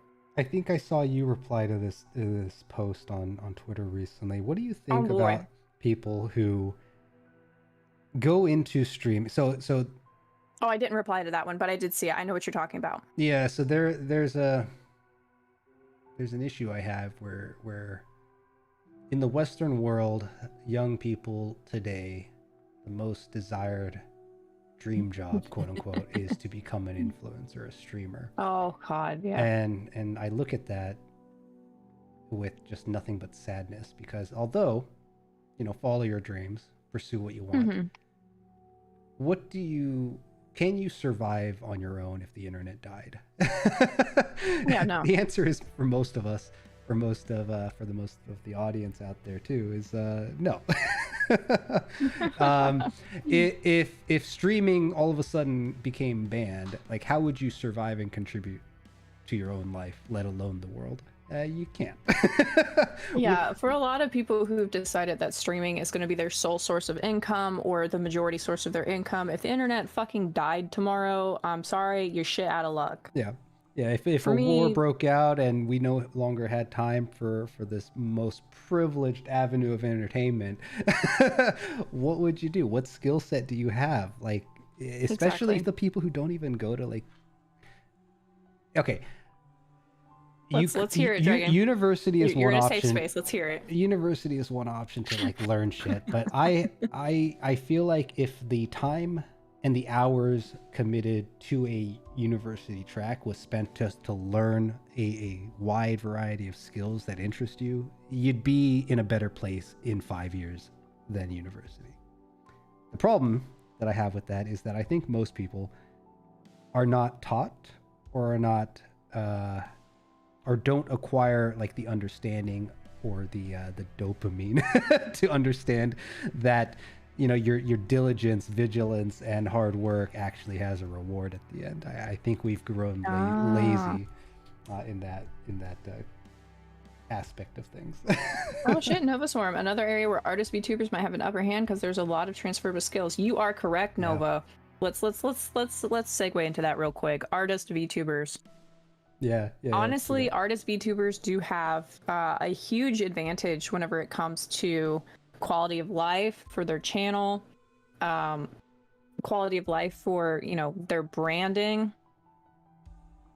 In some cases it does come at the cost of their ability to do other things. Well, that is you, Damaris. there's two ingredients that have to go into this machine to churn something out, right? It's time or money. Oh yes. And sometimes money is gained through time, or many times. 100%. Yeah. So so I see people who struggle, and this is an aspect of, I guess, the younger VTuber community or the smaller audience community, is that, oh boy, there's unfortunately a lot of people who they don't have the hardware to stream, but they struggle through it, which is fine, right? Do give it your best shot. And then there are people who have growing talents, but they don't nurture them enough.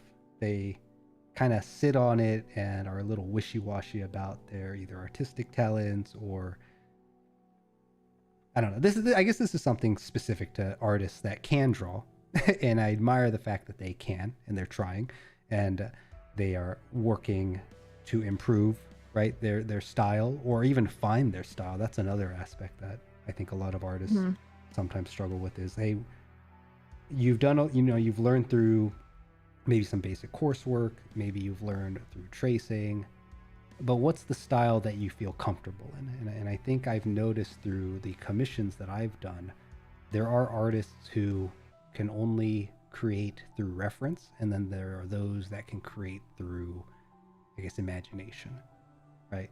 And does that make sense? Yes, I was like, oh god, yeah, okay. So being an artist myself, Yeah. I feel that I'm Dingle was watching me last night work through the commission that I have for our Curse of Strahd group, Okay. which is hosted by Papa Penguin BT on Tuesdays, y'all. Papa Penguin. Yes, he's so sweet. I'm giving him a bonus to his commission because he's done such a great job as a DM and helping me learn about Dungeons and Dragons that I decided to turn the half body into a full body. Nice. So it's a 5-character full body. It's a lot of work, but it's worth it. It's so much fun. I kind of work on it whenever we're doing Dungeons and Dragons. But anyways, like, yes, there are some artists that have to have a reference, like for poses and stuff in order to do it. And there are some artists who don't have to have a reference and can do it just from, their mind. I spent, like, I want to say 5 hours practicing drawing horses so that I could draw Dingle's character, which is a very hoity-toity centaur, which I adore. This character is probably by far my most favorite RP character I've ever had to interact with, ever. Nice. I cannot stress to you how much I love Branford as a character. Holy shit, he is fucking hilarious. Imagine a character that has a spell slot for the cantrip for prestidigitation, and he's constantly getting the dirt off of himself because it's too gross. Nice. It's beautiful. It's beautiful. Dingle, you've done such a good job with this character. 10 out of fucking 10. 11 out of 10, fucking, I don't know, 200 out of 10. Good job. Proud of you. But yeah, no, I had to practice drawing horses because it's been forever since I've done any kind of critters. So I understand completely. There are some people who, have to have that like reference open while they're drawing and looking at it. And that's what I did for the practice drawings to get ready for it. Yep. But then whenever I got into the actual like commission, I just drew. There's nothing there, complete blank canvas, and I was just like, okay, horse. I can see the horse in my like mind's eye. Horse. Yep. Draw. Then get rid of get rid of the head. That's where the body goes. Mm-hmm, mm-hmm. But yeah, no. I see. Yeah, reference helps you in drawing. You wish to use reference more often because your art looks a lot better if you do. The whole you have to use your imagine, ooh woo. It's like, nah, fuck you, LMAO. That's not how art works. But I'll also draw stuff randomly, and even then, Jaffs, you have to have references and inspirations. Yeah, no, I definitely feel that. Like, there's different kinds of individuals. Like, there's some people who actually cannot picture things, like pictures. They cannot form pictures in their mind. It might not even be mental, right? It could just be trial and error on the page or on the. It could also be that too. Yeah. But there's so many different kinds of people out there that, like, I can honestly consider every single form of drawing, whenever it comes to that, as valid. Honestly, I like if somebody tells me, I can't draw unless I have a reference. That's valid. Yeah, that's fine. If somebody tells me you're being called out, you're not being called out, Dingle. You're precious. I love you. It's okay. Anyways, no, I consider pretty much everything just to be valid. Like, it's whatever. As long as you're not like straight up tracing somebody's art and going, I did this, teehee. I think maybe where my headspace was when I was saying this too, is also the fact that in the vtubing world, right, there's a ton of wild, new, original content. I mean, realistically, we're all role-playing our originals, right? Is kind of the joke that goes around. So I've noticed, right, with no, like, people who are starting with a model, for example. I think, like, for example, I lucked out because I didn't have a reference. I kind of went to an artist like, hey, these are the ideas I want. I worked with them very closely. I think we were talking like at least once a week for like two months or something like that, and came up with the little spaceman here. Whereas in other cases, I've seen where a description alone will not cut it, and you have to be kind of meticulous in these are the references, these are the vibes that I'm looking for from these references, and then maybe you're kind of rolling the dice of if they understood or not. But artists out there just having the capability to turn your imagination into, I guess, a reality of sorts is all very inspirational and very cool. And my stick figures very much appreciate your talents out there.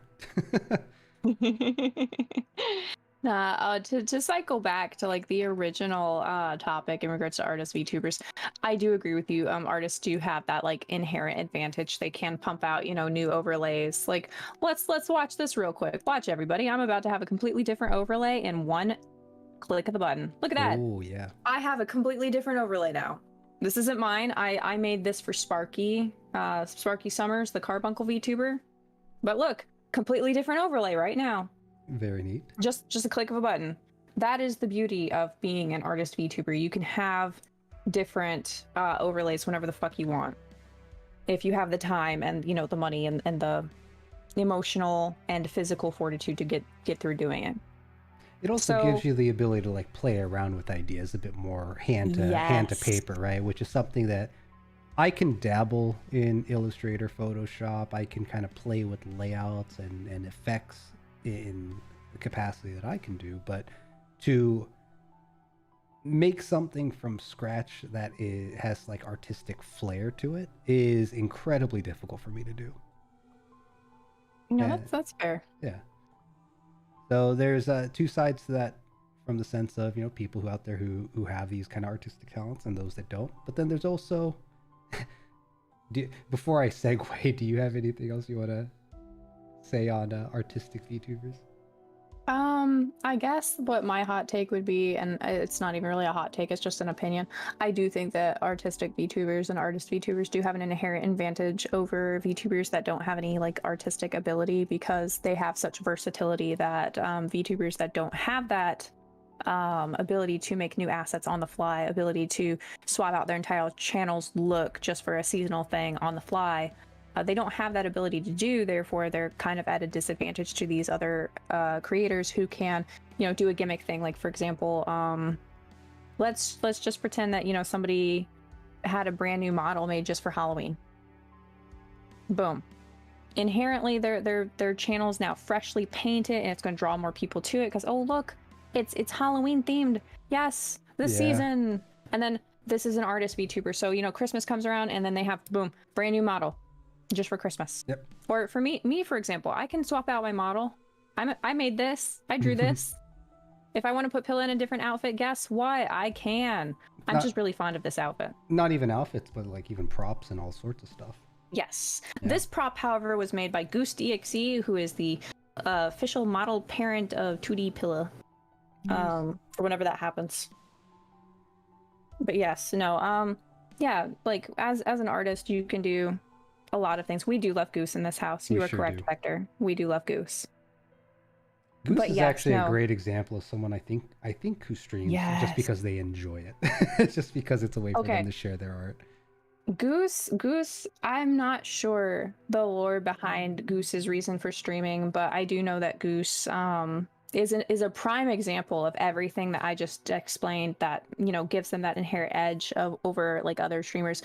But the unfortunate thing for Goose is that their beautiful cartoony style gets overlooked in favor of busty anime or buff anime or whatever the fuck anime, which sucks, because like I feel like Goose is so underappreciated because of the aesthetic that doesn't fit in with the rest of the VTuber community. I feel the same way about Vector, and I feel the same way about Dingle. All three of them are completely overlooked, have such smaller followings because of their style, because of the look that their VTuber has. Dingle's a low poly PS1 looking character. Vector is like, he jumped straight out of a fucking Flash animation. Love him to death. And Goose looks like they came out of, you know, a cartoon book.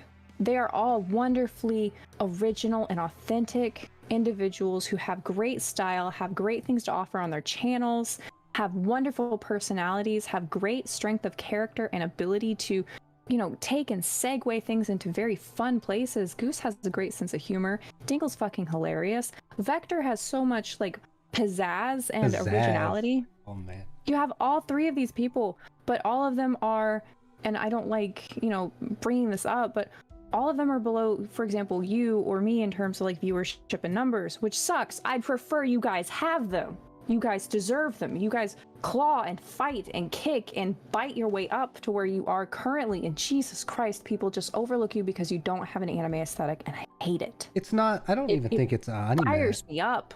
Yeah. No, I agree, because Vector out there is one that I strongly support, because he has the artist capabilities, he has the voice, he has the showmanship mentality.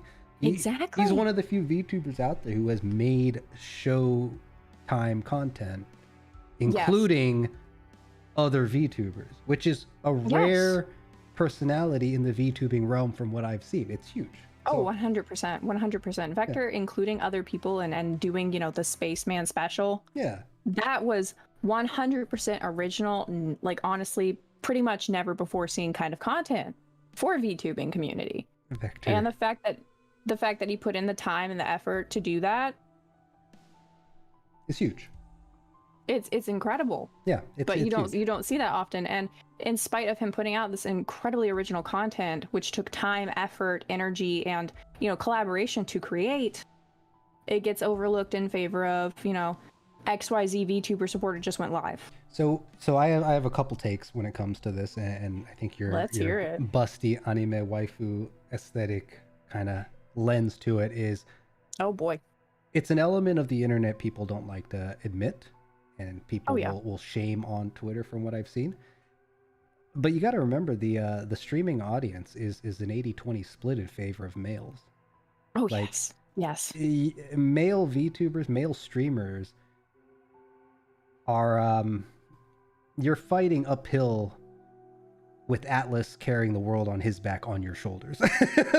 like it is a steep hill to climb as a male, let alone a small little PNG VTuber, right? Like, if you're trying to grow and you're not in that mainstream kind of what is proven to work, it's you gotta experiment. You gotta find something that works, find a niche, find a click, whatever it is. But even then, I mean, the ones that we've talked about that we feel should get recognition, it's a tall order, it's a tall task. Whenever it comes to like the gender split, the thing that I always have to bring up whenever it comes to that is some of the like top streamers out there, streamers, are actually men. The top streamers out there are men. That is true. But it's also the top in general is less than like 1%. Yes. We do have to keep that in mind too, yes. But the thing is when it comes to VTubing, you have to keep in mind that's a completely different audience set. So whenever people talk about, male versus female VTubers, I always have to remind them, overall, there are more male streamers than there are female streamers. This is as much as I hate getting into, the whole gender thing, just because it's such a fire topic, there are more dudes out there than there are chicks. There are more individuals who identify as dudes than there are individuals who identify as chicks. It again lends to the distribution on these platforms, right? YouTube, Twitch. It's an 80-20 split in favor of males. So of course the audience who decides to become part of the content is going to be majority male too. So it makes sense. I mean, when you think of it realistically. Yes. And yes, we do non-binary, 100% valid. But when it comes to like the presentation of the VTuber, something that I commented on recently even, and this was one of my, I just sat there and I was like, oh boy, another fucking hit tweet. Let's fucking go, I guess. And it was, hold on, let me scroll to find it. I retweet a lot of things. There we go. It was, VTubers, please stop completely blaming female presenting VTubers for any lack of perceived success for male presenting VTubers. Female presenting VTubers are not your enemy. Try to remember we are all trying to reach for the same stars. I remember seeing that. And this is actually coming in. We're gonna drag VCare for this one. This is coming after week 3 of hearing from a LewdTuber friend disheartened because some mid-tier VTuber complaining about how they worked hard and someone who presents as female does lewds got bigger than them for doing nothing. The choice of emoji on that was actually very pointed and for a reason. Moai of knowledge. Moai of Knowledge complaining about female lewd tubers getting bigger than him. And this isn't the first time we've seen Moai comment on quote-unquote female VTubers and quote-unquote sex sells and things like that. This is not the first time. This is a recurring thing. This sexist behavior that he has, disgusting, reeks of envy, it's repeated, it keeps happening, it is not healthy, and it's being promoted by a VTuber supporter, a quote-unquote big face in the VTuber community, someone that people look up to and try to emulate. Not okay.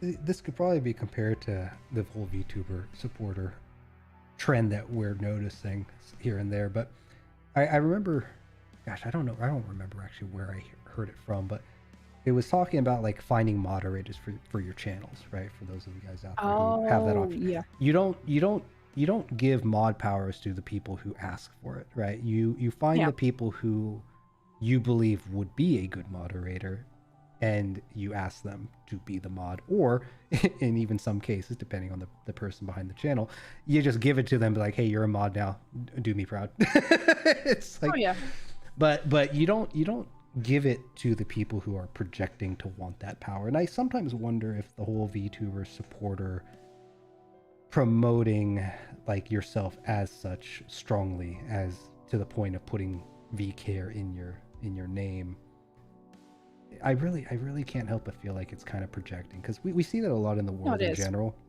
where there's a lot of, with the whole virtue signaling crap that we hear about all the time, right? I think that kind of behavior has unfortunately become ridiculously common. And, it probably bleeds into this community as well. Oh, it does. So to cover that, we'll cover just the supporter aspect of it and stuff like that. So taking the quote-unquote I'm a VTuber supporter thing, plopping it in your name, doing that inherently tags you as, okay, well, this person's going to support me, this person's going to, help me, this person's going to be there for me, and that is the association of the VTuber quote-unquote supporter name. So people taking that name and attaching it to themselves makes other people think that this person is going to be a source of support for myself, this person's going to be there for me. And we have a lot of quote-unquote bad actors in the community that will take that name and use it just for personal gain. We're gonna take and use Moai again as an example, because sorry, this is the stream where I just drag VCare. I'm not gonna lie, I don't care about VCare. Moai of Knowledge's big grab for quote-unquote VTuber supporter was, I want to follow every VTuber. That was why he had so many people following him, was because he was mutuals with so many people.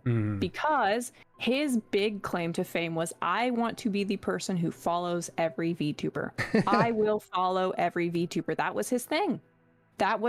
His thing was, I will follow every VTuber. And once he hit several thousands of followers and got featured on, I think the guy's name's Takahiro. It's the bartender VTuber guy. Sure. I don't keep track of the big ones. I'm not gonna lie. I got into VTubing on a whim. But once he got quote unquote big, and with quote unquote big, I'm gonna tell you it's mid. Once he got there, he dropped the I want to follow everybody shtick, got more involved with Mortem and them. And then they made the VCare account because they were tired of having to retweet all their stuff and people weren't paying attention to their own streams. Yeah, of course, right? That's bound to happen. But the thing is that's how you brand yourself. That is your brand. Your brand is, I'm the person you tag and I'll retweet. So to do a heel face turn after building yourself on all those people who were counting on you for support, it's very, oof. I have a lot of words about that. None of them are good. I get where you're going, and I actually like Ima's comment here about a limit of profile can actually follow. I'm gonna counter that and be like, there's actually a limit to how many people a person can like follow mentally, emotionally. Oh yes, no, that's true in both terms actually. There is a limit on how many people a profile can follow. You are limited to 5,001 followers up until you break 5,001 followers yourself. The only reason why I know this is because Star Pro Nade, quote unquote VTuber booster, who continuously goes on about how he wants to boost people, make them big, blah blah blah, whatever. Have fun with that. the only reason why I know that is because he kept going on about how, oh, I want to boost you guys, I want to follow you guys, I want to do this, want to do this. And he can't because he's only at sub 5,000 followers. You don't get your boost to, I think, like 10,000 followers until you get past 5,000. Yeah. So you get 5,000 more for every like 5, I think you get. I have not ever seen anybody following more than 10K accounts though. So that might be a limit. Let me look that up real quick. Hold on. We're gonna do some Googling. Twitter, what is the following limit? Here we go. Verified Twitter accounts are able to follow up to 1,000 accounts per day. In addition to daily limits, the follow ratios that go into effect once you're following a certain number of accounts. Every Twitter account can follow up to 5,000 accounts. Okay, hold on, wait. Once you reach that number, you may need to wait until your account has more followers before you can follow additional accounts. The number is different for each account and is automatically calculated based on your unique ratio of followers to following. That's wild. So they have a limit, 1,000 per day. That means botting on Twitter is worse than we all thought. Oh, yes, it is. Yeah, that's wild. You haven't seen anyone follow more than 10K either? Okay. Let's see. Here's more. Are there rules that apply to follow behavior? Yes. Twitter rules prohibit abusive following, and violation of these rules may result in suspension of your account. Specifically, rules prohibit follow churn, following and then unfollowing large numbers of accounts in an effort to inflate one's own follower count. Indiscriminate following, following and or unfollowing a large number of unrelated accounts in a short period of time, particularly by automated means. Duplicating another account's followers, particularly using automation, and using or promoting third-party services or apps that claim to add followers. This is actually really important to make note of, the using or promoting third-party services or apps that claim to add followers. So I'm about to like pull the rug under a couple bigger VTubers that I know. There's a couple that I've hung out with or have seen that hang out with a couple of my viewers, and they're like, oh, everybody, thank you for getting me to 15K. Thank you for getting me to 17K. And so I have a friend who works in like, how do I put this without like accidentally like fucking them up? Let's just say they kind of work for Twitter, but they don't. They're part of a like analytics group. Partnership. Yeah, I get you. They're part of an analytics group, and they are in charge of like checking out like botting and things like that. Yep. So give them a nickname. No, I had to explain what they do. So their thing is they have to account for companies' actual real followers. And so they gave me this like wonderful list of like certain accounts that are bought and traded on accounts like, for example, OakFi, OOKY. I'm not gonna advertise that.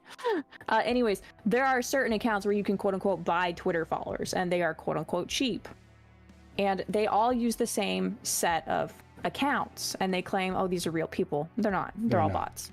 Yeah. Any account that any website that says, oh, we can sell you real Twitter followers, that is a lie. They're all bots. They're all the same. They're all the same group of bots too. Fun fact: I think I may have experienced some of this from. I managed to track it down after a month, but my accounts appear to have gotten hit with bots at some point in time. And from what I've gathered, YouTube seems to have a problem with bots as well. And after about a month, I was trying to dig in and say, okay, what the fuck happened? Because one of the most interesting things about getting on social media and doing all this stuff is identifying what works and what doesn't. And one day, all of a sudden, I think I went from like 100 or 200 to like 14,000. And it turns out a bunch of them were bots. Yes. And it also turns out that it was a family member of mine who was trying to be helpful. and though I appreciated it, I was like, well, you just ruined like all sense of my understanding of this growth mechanic on this internet platform. Yeah. So it was a bit of a kick to the nuts, but I think it's also it was a good double-edged sword in hindsight, because it took my eyeballing the numbers in a, like we were talking earlier, right? Like, don't get ruled by the numbers. I wouldn't say that I was being ruled by it, but I was very invested in trying to understand them. We'll put it that way. Well, there's a difference between, being ruled by the numbers and trying to understand the numbers. Yeah. Trying to understand the numbers is a healthy and like good way to not only grow yourself, but to give that experience and knowledge to other people to help them grow. Yeah. So that's perfectly fine. Hey, welcome. So the one thing that I've learned through this, however, is that bots are inevitable, right? They will find you eventually. So if you suddenly see an unusual influx from a source that doesn't quite make sense, and you don't have like a post that blew up because somebody retweeted it, or it got a lot of impressions somehow or whatever. Me and my hot takes. Yeah, don't be surprised. Yeah, I jumped like 100 followers after I made that. Don't be angry at female VTubers or female presenting VTubers for being for having some success. Like I jumped in followers after that, and I was just like, hey yo. And there's been a couple times where I've posted hot takes and I got a bunch of followers. And then my like biggest growth was from my post like back in, I think it was like June, where I was like, if I've gotten this far in VTubing just by stumbling along, you, my dear, will go much farther. That was my biggest post. Hey, we're getting raided. Let's go. Love raid. Hell yeah. Welcome. Oh, and it's from Kumori. Yo. You get to listen to some Daft Punk while I'm getting raided. Welcome. It's a love raid. Hell yeah, thank you. I'm gonna be right back while you say hello. Yeah, okay. Hi everybody. We are hanging out with Dregn, who is captain of the Yasuhiro. And we are doing hot takes and talking about VTuber culture. So, get yourself some comfortable seating. Stretch, hydrate, remember to do these very important things. Thank you for stopping by, Kumori. If I could, please, my moderators, give them a nice little shout out. If not, I'll do it myself. Aw, thank you. Dingle, can you do both kinds of shout outs, including the one where people can just follow straight from them, which is the new Twitch one? Oh, you're playing Littlewood. Yeah, I saw that post. How was Littlewood, Kumori? Did you have fun? Thank you, Dingle. You're the best. Oh, Mio, don't worry. Hot takes are always, carefully followed with some water. We hydrate in this household. We don't get too spicy until we do. But yeah, while Dreg's away, I guess I can recap for while Dreg's away and while Kumori is telling me how their stream was, I will recap for you, Alti. Since I saw you talking about the VTuber supporter thing and how you saw that thread on it and the replies. Hydration shrimp check, you got it. Today's hydrate is the Coca-Cola with coffee. It's specifically the mocha one. It's really good. I've returned. But yeah, no. Oh, welcome back. I'm just going to recap what we were talking about in regards to the VTuber supporters in that one post with Harvey, just for Alti because he mentioned it in my chat. Yeah, no, that post where Harvey was going on about how what the fuck are you doing to support other VTubers other than retweeting and being a retweet bot and people not really getting anything. I know I'm gonna get dragged by Mortem stands and people who like jerk off to the thought of getting a retweet from VTuber supporters, but I agree with them. I'm gonna be real. It's not support.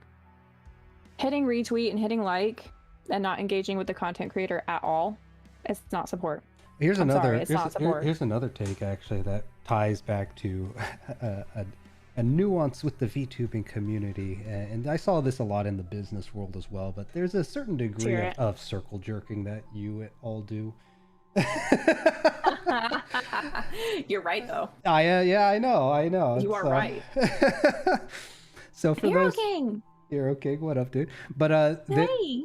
For those that don't know what circle jerking means, it's where you're all kind of complimenting one another, and you basically have, you're reaching down and you got one hand on your neighbor, and that goes in a big circle. And right, VTubers are, collaborations aside, right? Because I think collaborations, as the name implies, you're working together to make something out of it, right? But to consider, I have a hard time accepting my peer as a follower. Right, I don't want to see you as the follower. You're a peer in the space, and I think there's a trap that some VTubers fall into, which is they expect their peers to be their followers, which is, I think, not the way to look at your comrades. Yeah. No, I agree with you there. I definitely don't view people as like my fellow streamers as all these guys are my viewers. No, I view you guys as like my coworkers. Yeah. I'm gonna be real with you. A lot of you, I just view you as my coworkers, and then those of you who talk to me on the daily or hang out with me regularly, I do just think of you as friends. Once you get to a certain point, not to be parasocial or anything, you actually have to work to be friends. But that implies, man, that's getting into some life talk right there. Oh yeah, no, we already had the VTuber relationship stream. If y'all want to deal with me talking about parasocial issues, please God, just look at my last Just Talk stream where I had Dingle on it. Oh, hold on. I'm reading chat. Chat's got some spicy in it. Can you explain the difference between a friend and networking? People always go, let's be friends, and never interact. Okay, Mayo, I'm going to give you the harsh, honest, vitriolic, bitter truth. Let's hear Those it. posts are just interaction bait. You are not actually going to be friends with a good majority of those people. I am not going to lie to you. I'm sorry. It sucks. 90% of those posts are just interaction bait, just to get inflated numbers, just to have people go, oh, look at my PNG, we can be friends, please follow me. I'm sorry. You're not going to be getting like networking. Here's how to network. And Dregn, you can back me up on this one because I know you're a business savvy man. Networking is reaching out and creating a rapport with another individual where the two of you have a beneficial and mutually helpful relationship with each other, in that you're both supporting each other in one way or another. For example, Dregn right here, I'm showing all of my Twitch viewers Dregn. He doesn't stream on Twitch, he's on YouTube. Go check him out on YouTube. youtube.com. Dregn. Here, I'm gonna link his stream right in my chat so you can watch him wiggle around. Here we go. You know you don't have to, right? Oh, I know I don't have to, but I will. I will. Right. This is how our co-workership works here. Our friendship. Hey Vector, what do you feel about the fact that we've nearly known each other for a year? Aww. No, that's so sweet. That's wild to think about, yeah. But oh my gosh, yeah. Yeah, there's so on Twitter, right? You see a bunch of people asking to network. Now, if you reply to it and you never talk to them again, then you got used, unfortunately. Yes. If you interact with them, rather than interacting with their post, I would actually argue that you should try slipping into their DMs, and if they reply, then there's potential. But if they don't reply, then you knew they were just baiting. I rarely interact with those types of social networking posts because the posts themselves don't mean anything. And if a post gets like 300 people replying, it's going to be a struggle for someone to go through all of that, right? So, yeah, I would say if you want to build a connection with someone and network, don't do it publicly. Do it privately to interact with them, meet them. Yes. And if they're interested, they'll follow you. They'll check you out. But don't expect immediate interaction. I think once you get to the point where interaction becomes more regular, then you start getting into the realm of potential friendship, right? So, yeah. Soul, you better watch yourself, buddy. You got nothing but negativity to spread. Come on, bro. I believe in you. Man. Okay, for frame of reference, everybody, when Dragon's talking about friends with Vector, pretty cring. I love it. Man, okay, let me see what's going on with my chat. Rarely bait when it comes to that. I legitimately trying to expand a friendship circle to play games with, and people think, oh, I hit like and then not respond. Here you go. Here's what I suggest you do, because this is how I set up for Friend Feature Friday. I post it. Who would be interested in collabing with me or talking with me on Fridays? I have a day set aside for collabs, blah, blah, blah. And people that responded were people like Dregn here. Alti in my chat responded, Alti, I still have you on my list. You're still on my list. Your time is coming. You better watch out. Your time is coming. We're gonna collab. But another person that decided to collab with me on Friend Feature Friday was Bearded Vulture and Mirja. And the thing that you have to do is actually jump into those DMs and go, okay, I have this day free. I have this day free. I have this day free. When are you free to collab? Boom. You just pick them up and carry them along with you. I know it seems scary, but if they want to collab with you, they're going to say yes, and they're going to be hype about it. Because I'll use Dingle as my example here too. So when Dingle and I first met, our first interaction ever, right?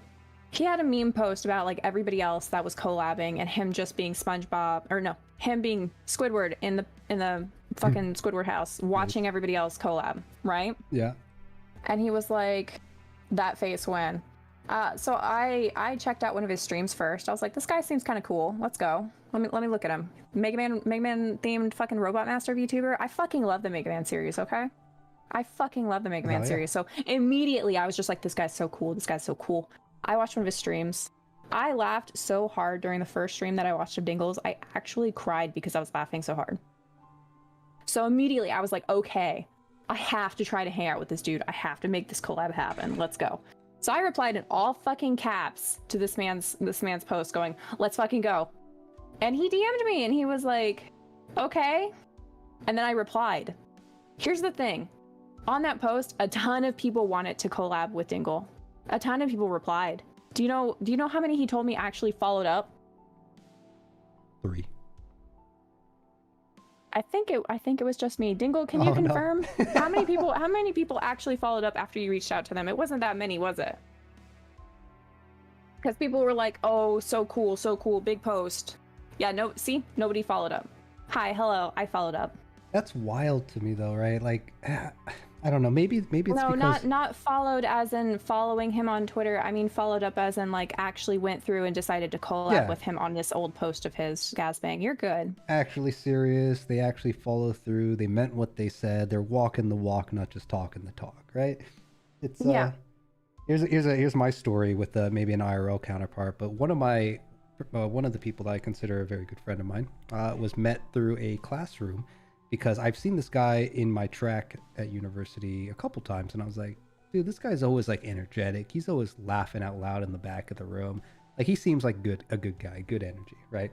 And one day we had a project that we had to group up for, get 4 or 5 people, and I walked up to the dude. It's like, dude, you wanna team up? And there was a chance he would turn me away, but he didn't. And now a lot of my closest friends came from my interaction with that dude. So the VTubing world and the internet world is similar. Like, you can't rely on someone else to do the work for you. You also can't rely on someone putting their hand out to carry you along the way, right? Unfortunately, you're responsible for your own outcomes. And it's something I think generationally we haven't really taught my generation and younger very well, which I think has led to a lot of other problems, maybe for another time. But we'll definitely have a follow-up on this. Yeah. But you have to be the one to go out there and put out that initiative, right? Because if you don't, you can't assume other people are going to. And if you say that you're going to do something and you don't follow through, well, you do that one too many times, and the other person on the other side is going to, stop caring, right? They're going to be like, okay, he's just full of hot air, or it's all smoke, no action. So, yeah, don't be afraid of it. I mean, what's the worst that's going to happen? You're going to dwell in your own thoughts anyways. If you get rejected, then nothing's really changed. Just move on. So, yeah, you got to put the initiative out there. Yeah, Nova Swarm, I saw you mention, like, I'm surprised that you were surprised that you had people talking with you, because I thought I was going to be late to the party, even though we started around the same time. Like, I will slip into someone's DMs. It's like, hey, you're doing cool shit. I want to hang out with you.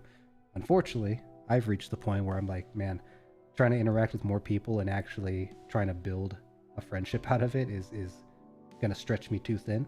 So I've slowed down on that front. But yeah, I think you have to be realistic with what you're looking for in people, what you're looking to get out of it. And if you're looking to get something out of it, you have to consider what do you have to offer as well, right? It can't be one way. Yeah, no, like I mentioned earlier, it's a mutually beneficial kind of deal. You have to be able to give and take in regards to any kind of relationship, be it a collaboration kind of, you two just are friends to collab, or you're actually hanging out with this person to be friends with them. You have to be, upfront with them and what your intentions are too. That's very important, because a lot of people will go into this thinking that they're going to get a friendship out of it, and then the other person's just like, oh no, we were just collabing. I'm sorry, my guy. We were just collabing. Here's the sad, Let's get starting. sad My truth replies and slash interactive doodles. funny story too. Another one. I got someone in my chat here. T-Tice, I see you. So back in, I want to say it was like 2016 or something. There was an event in my life, and I turned to D&D, Dungeons and Dragons, as a mean to one, try it out because I've always seen it, but also, you know, I was, I guess, in a headspace to delve into something new, and that led to me finding a good buddy of mine, Azabiel, who we do quite a bit with here and there. And this is a guy that I had met through Reddit to play some D&D. The first game that we had joined together didn't work out, but he was such a big nerd about it. We ended up doing like a follow-up game with some people that we had met there. And we played D&D, I think, for about 1 to 2 years in that time. And once we stopped playing D&D, we hadn't spoken really, aside from just the occasional like happy holidays or something, for like 3 years. And then I don't know why it suddenly changed. It was around the time I decided to start streaming, but he and I started hanging out, and he hangs out with Discord, and he plays games with me and my bros on Discord, and he's on the streams with me now. He's debuted as a PNG tuber himself to enjoy some time, and he's met some people, and he's gone out and started doing D&D professionally. And like, it's not something like friendship, right? We're talking networking versus friendship. I would say, you know, at this point, like 7 years ago, whatever it's been, 7 years ago would have been the networking. And then oddly enough, 3 years, 4 years later is when the friendship started to, I guess you can call it, blossom, as cheesy as that is. So, you know, sometimes friendship is not something that you get by a post and you get in a week. Like, friendship is something that builds over time, and you have to nurture it. Exactly. You gotta work for it. So I think that's you gotta get what you give and give what you want to get. Yeah. Because I'm gonna bank back on Dingle as my example. When we first met, he was just looking for collabs. I messaged him. I kept bothering him, and then we set up a day to collab. And I want to say it was like a week before, I decided I'd draw his character. And he fucking went ballistic. Like, we're talking full-on Yu-Gi-Oh memes with like hearts and stuff. Oh man. All caps lock cruise control. And come on, this is the guy that types in all lowercase. He used capped letters, okay? He was hype. Clearly he was hype. He was using capital letters. I've never seen him do that. And after that, we had our collab. It went great. We got along swimmingly. I kept drawing stuff for him. I kept hanging out in his streams. He started hanging out in mine. The two of us hung out more. Boom, it was written in the stars. Like, sometimes you get lucky and you find that person that you click with really well, you have a great bunch of collabs with, and you become friends with them. And if you're not too, you know, fucking toxic, maybe you can be more than friends. Haha. It's yeah, I wish that was me and Dregn. Aw, Dingle, I love you too. Man, Soul out here. Soul's just out here looking for friends. I see you. That's okay. So we've got the big old birthday collab coming up. Big old birthday. Hype for that. Yeah, your head could only get bigger from here on out. You're going to be competing with Vector soon. Bully. Yeah, you bully, you get bullied back. It's true. It is true. It's true. Some people don't know how to deal with it. Oh yeah, no. In regards to like the bait posts and stuff like that, it's very common. It's a very common part of YouTuber culture to try and bait the algorithm to get all of these people who are replying to your post so that your post shows up on more timelines. It is an honored and true tactic to growth, as much as I hate saying that. It sucks because it preys on people who think that they're going to be getting a genuine interaction out of it, but it works. And it's the same, like we mentioned with VTuber supporters, it's the same thing. You are banking on somebody who thinks that they're going to get some benefit out of it, and maybe they get a like on a post, maybe they get a retweet on a post. Boom. That's all they get out of it. Let's also just just to throw it out there, the person making these posts, their intention might not be what we're describing, but I think the reality of the platform is what we're describing, right? Yes. Yeah, someone might fully believe that, hey, I'm making this post to try to make friends, and perhaps they get a 300 views, 300 comments, and they get overwhelmed and they shut down. In other cases, maybe they get that many and they're like, this is too much, and they pick like one or two that they liked, right? So it's really just kind of, hey, who's going to throw a dart my way, and I'll pick my favorites out of the bunch. Like, we don't really know what the intentions are, but the reality of these posts typically is that they're the outcome of what you might be looking for by replying to it might be shallow, right? And speaking of shallow, this is kind of my own take on it, but I am very selective with who I call friends, like actual friends. Like, I think I think we as people throw around the term friends and throw around very strong words like love very casually, which kind of diminishes the value of the word. But I've met a lot of people in the VTubing space that I would consider an acquaintance, but I think friendship again takes time. So it's a bit of a harsh pill to swallow to think of it that way, right? I don't know, like you and I, we're definitely acquaintances. We're not like friends yet. Yeah. I say yet because I'm willing to work for it though. Yeah. You never know, right? But exactly. But I think people have grown to expect something out of the word rather than understanding the effort that it takes to make it a reality. No, you are 100% correct. A lot of VTubers will assume, oh, hey, we collabed one time, we're friends now. And that's not the case. Like, I know I'm just an acquaintance for you. Like, it doesn't matter though, because like we're on good terms. So we're good acquaintances. That's fine. Yeah, and really that's the best you can ask for, right? Until more comes of it. Yeah. But for some VTubers, that's not good enough. And you're just sat there like, well, I don't know what to tell you because we don't hang out that often. I don't know anything about you. We don't talk that much outside of XYZ thing. So like, again, that gets into the whole parasocial thing though. And that was a topic for a last fucking stream. Hold on. Yep. I find myself talking quite often to the attendant at the gas station. Doesn't mean we're friends because we talk a couple times a month. Exactly. Kylo has a point. It's exactly like that. Like, you talk to the streamer maybe once or twice. Like, no, I'm sorry, you're not friends with them. You don't know them. You don't know anything about them. Like, this is something that I talked about during my VTuber relationship stream, was VTubers and parasocial relationships and like love and things like that. It was, do you like this person or do you like the idea you have of this person? You don't actually know the person. And that's a very important thing that I push whenever it comes to stuff like that is, do you know the person or do you only know the idea of the person? Because like for me and Dingle, we know each other. Hell, we've been physically in the same space with each other at this point. Like, man, why are you being so lewd? Wow. Yeah, no, we held hands, everybody. We held hands. Oh my god. I know, right? So lewd. That's an aspect of the internet. Streamer. Yeah, that is a good point.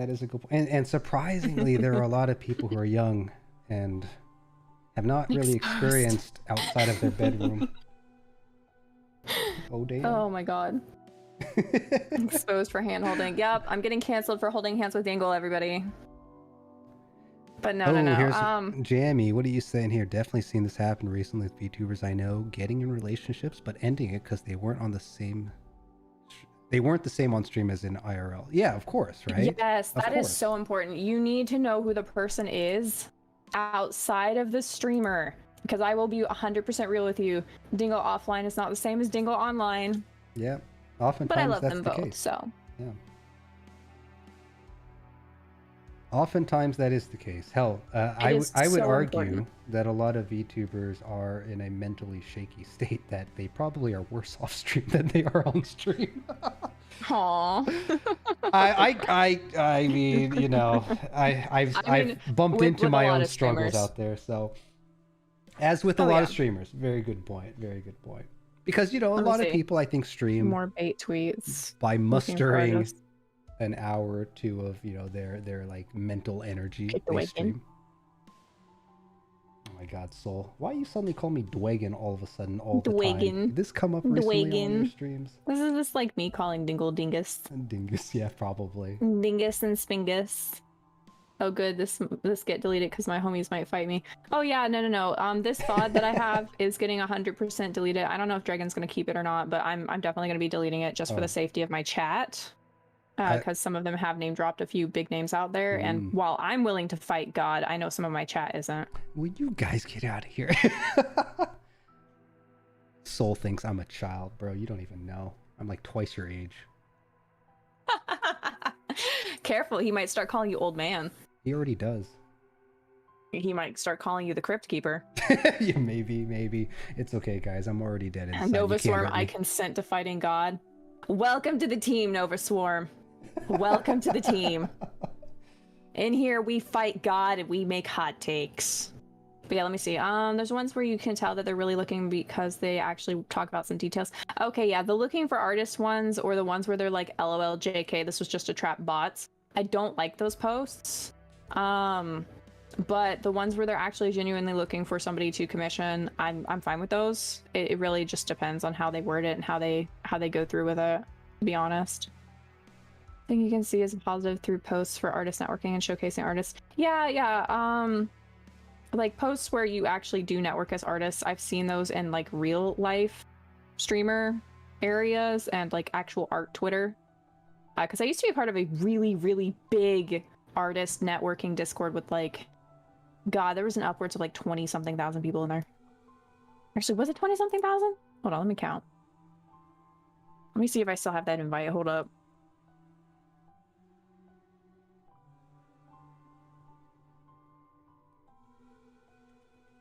One, 10, 100,000, 10,000, 100,000. Oh, well, there's 149,000 people in the Discord now. But back when I was part of it, it was like 20-something thousand. So there are places where you can network and like, you know, share your details with people. But I don't know. Here's a maybe a conversation point. Speaking of communities and sharing ideas and stuff. So okay. I think we've spent a little bit of time talking about kind of VTubers and supporters and kind of the intersection where they meet and how they interact with one another and themselves. Oh boy. Yeah. Oh boy. We're getting some spicy stuff now. We've talked a little bit about how YouTube and Twitch have their kind of differences and how people interact with them, let alone Twitter and how that interaction kind of plays out in reality versus in desirability and whatnot. And then on the topic of like a community that is sharing some ideas. So here's a take that I will wonder about a little bit, because talking about VTube supporting, I do find that myself, for example, it will probably be better suited in a supporting role. I've talked to a few people about this. As much as I enjoy streaming, I don't consider myself much of an entertainer, and I think you have to be to some degree entertaining to succeed at streaming in some form or another, unless you have some niche that we talked about. So one of the things that I'm doing, for example, is making a small little community, initially targeting some spacefaring friends of ours.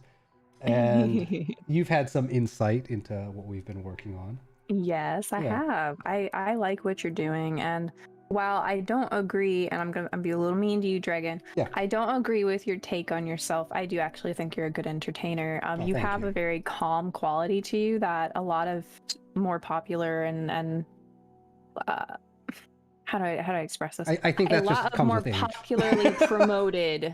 A lot of more popularly promoted mindsets for streamers is you have to be bubbly, you have to be excited, you have to fucking throw yourself out there. Come on, be the next Poppy the Lich King. Don't. You be yourself. Yeah. Like, to a lot of you out there that are watching this that are probably like, oh, Pilla's got some good takes. Be yourself. People will watch you for you.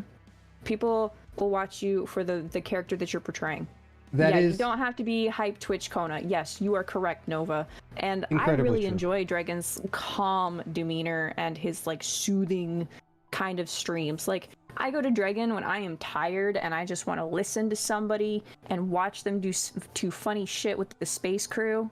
Like, Dregn, you have a very good quality to you that kind of balances out some of the more hype and excitable members of the space crew. So I feel like you are kind of like a balance for them. I appreciate and that. I'd be really sad to see you go, but I'd 100% support like whatever decision you ever make. Yeah. But just know that I think that you do bring a quality to streaming that a lot of streamers don't have. Well, thank you. You have this nice calm and mature air to you that is missing in a lot of streams that I watch. Well, so it actually segues into kind of why I'm starting this community stuff, which is yay. Yeah, there's actually a very deep reason, and a lot of it is, ideas float in my head, and part of October is actually putting it all on paper with a couple of select individuals to maybe grow something with. But I really don't like, I suppose a personal don't like is going to be the way to go about it, is I don't like the way Twitch and YouTube and all these other kind of platforms handle streaming in general in the VTubing community, and the way it is so difficult for people with talent who have something to give, who have something to show, who have a personality to make something exciting. It's I feel like there should be a way to make it more accessible for at minimum like some degree of like part-time effort, right? Because you either make it or you don't on these platforms, and the ones that make it are a very tiny community, right? You're right, like less than 1 point some percent, I think, of the total base, if not less than 1%. So what I'm hoping long term to figure out how to get working is, I also don't find that it is possible for a single entity to support a large net of people. So you're right. Yeah, as much as people throw out the term tribal, I do think humanity in general needs to learn to operate in kind of tribal pockets towards a common understanding, right? Which I think we're struggling with in the world today a little bit. It's a group thing. You're right. Instead of saying like tribal, you could say like group, or you could say, a collaborative effort and a colony. A colony, yes. A space colony, even. Exactly. Perhaps part of a hive. Nova Swarm on your stream said that discoverability is a struggle no matter the platform, and I definitely agree with that 100%. They are right. Discoverability is a struggle no matter the platform. Every single platform, even non-streaming platforms, we could bring up DeviantArt. We could bring up authors, artists, it doesn't matter, any creative endeavor. AO3. Yeah. No matter where you are, there are so many other creatives out there that discoverability is going to be difficult. You are just, like I said earlier on in the stream, you are a drop in the bucket. But the thing is you can find other people who enjoy you and make a goddamn wave. So keep at it and do it. Yeah. That's the idea, right? You keep at it, and hopefully, eventually, you hit artist training grounds. Same. But that's the thing is, like with discoverability, yes, finding people who enjoy your content, and like I just said, finding the people who are going to make that wave and make a splash with you. That's very important. Like a lot of my growth personally was because people liked watching me interact with Dingle. Yeah. That's been a large, like. I know you and all of Space Crew because of Dingle. That is the only reason why I've popped into you guys' sphere of like spyglassery, is because I was hanging out with Dingle a bunch and watching him hang out with you guys. So it is, again, with VTubing and growing and discoverability, it is who you know. A lot of it is who you know. That is the networking. It's not just who you know, but how you know them.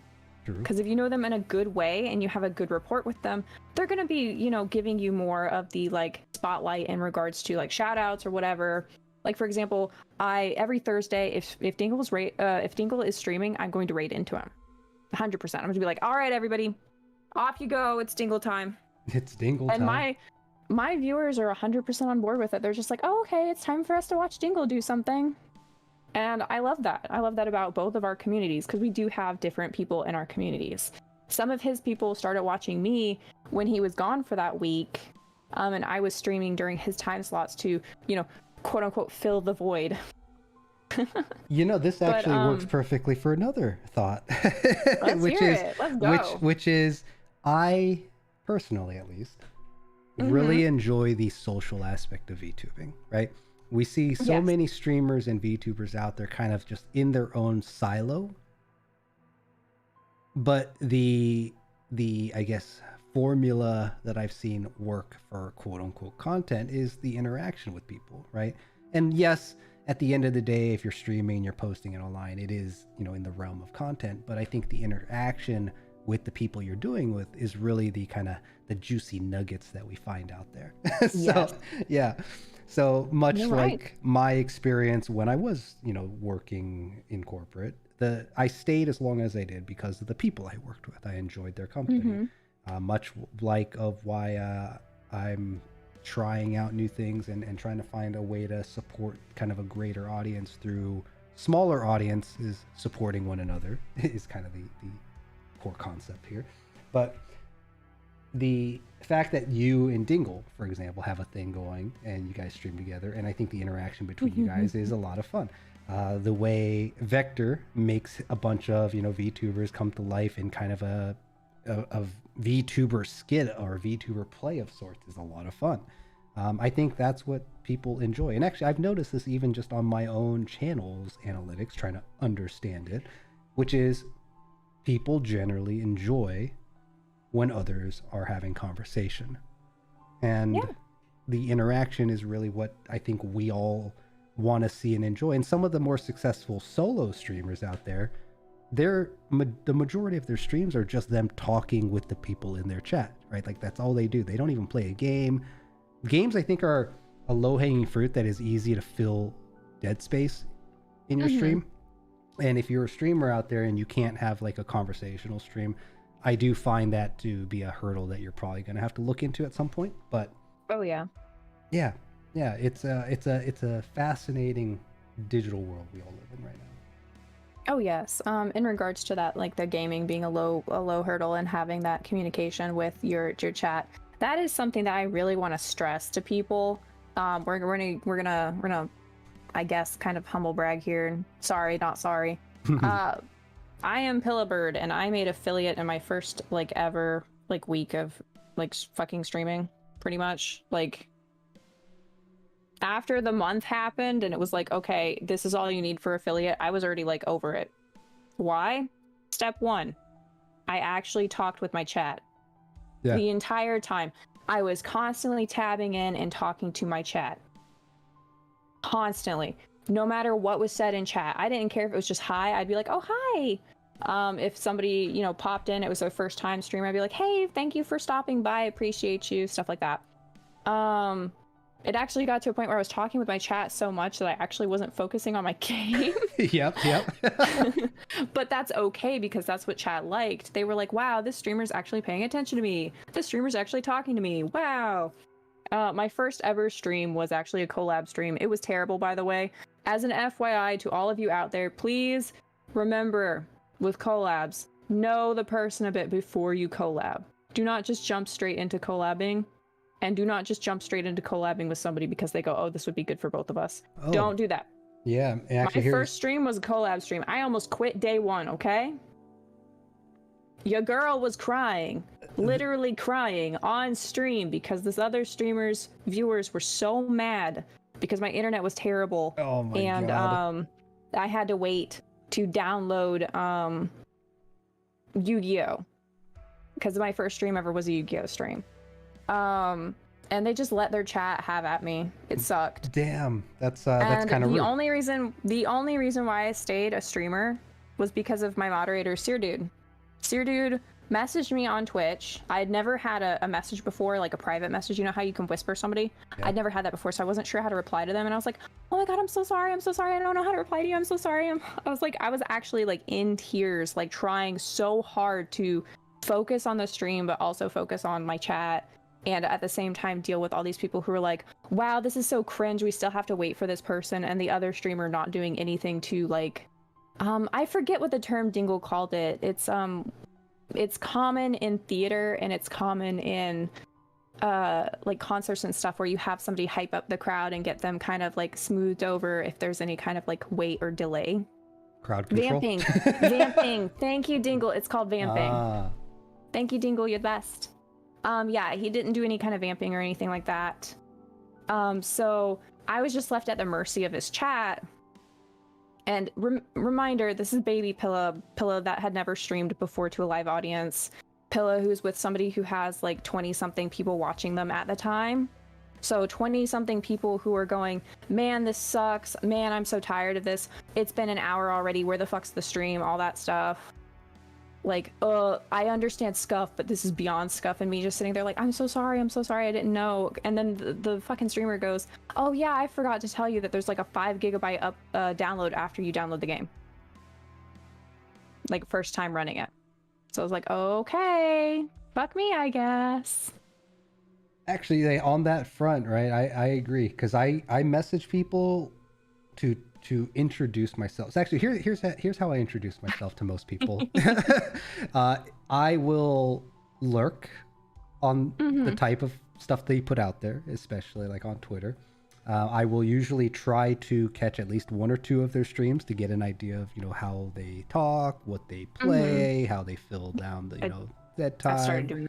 Yeah. So I usually will try to get an understanding of the vibe of the person. Now, I do a terrible job with like remembering names, dates, times, all that shit, but I seem to retain the energy or the feeling of something, right?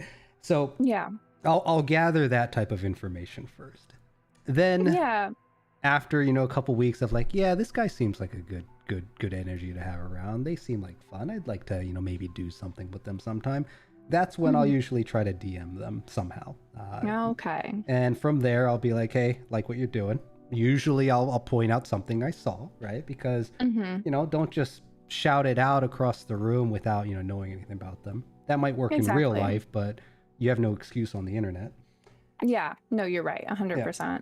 And going into that, oh, sorry, you first. Yeah, let me finish here. And then, after I message them, I will usually ask to spend some time with them through a collaboration, just because that's what works for me for like scheduling. And also trying to do something offline is a bit, I find trying to hang out with people offline before you get to know them is tricky, because you don't have any common ground to like break the ice, whereas streaming a collaborative moment through a game is a good icebreaker, I think. So I'll usually pitch that, and then I'll usually say that, hey, if they're new, especially like if they haven't even debuted yet, or they're planning to, or they just popped in the last month, I'll be like, hey, take your time. I'm just really introducing myself, but I'd love to, keep chatting at some point. And from there, we'll see what happens.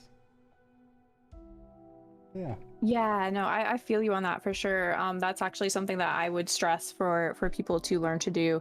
Definitely look into who you're about to collab with. Try and get with them at any point, even if it's just to talk about like games you both like. Do that before you stream. That's a really good one to do, to kind of get a feel of if you two are gonna mesh on stream.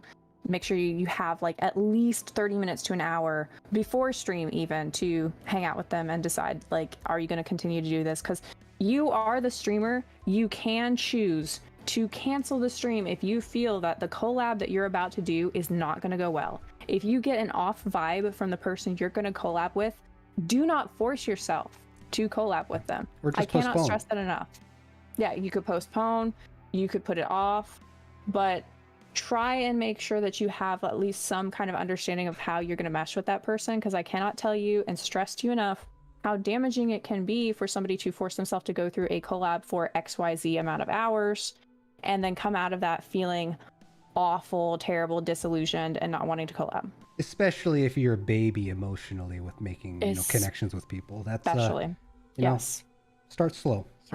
You always want to spend more time with your fellow streamers off stream, but trying to keep a proper work stream schedule eats up all your free time. I feel that too, Vector. A lot of my free time is spent working on collabs, and then I'm on call with Dingle in the background. He's like watching me work.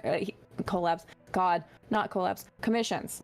Nice. I'm working on commissions, and like he's in a call with me, just watching me work and like talking to me while I'm working. So I try to make time, but like if it wasn't for the fact that he could watch me draw, I wouldn't really have time for much of anything. Because I work a lot, and then outside of work, I work more. Because I'll be real, art is a job. Anybody who says otherwise, I'll pick you up by your toes and throw you in the ocean. That's something I've noticed with certain VTubers. I've seen a couple of them pop off recently, and there's that saying where, gosh, how did that saying go? I'm terrible at this. I'm trying to rephrase or incite phrases, but if you want to make it a job, you have to treat it like a job. I think that's how it goes, something like that. Yes. Yeah. Which the people who I've seen who have popped off, they are really spending like every ounce of their free time to promote and create and build it like it is a second job, right? But it's not just the effort you put in. Unfortunately, the internet works in mysterious ways. So sometimes it's a roll of the die, and you gotta be judgmental of your own what you're putting out there. But I do think effort should be rewarded, and I think good personalities and good energy and good talent should be promoted. So kind of circling back to the whole community idea that I was talking about earlier.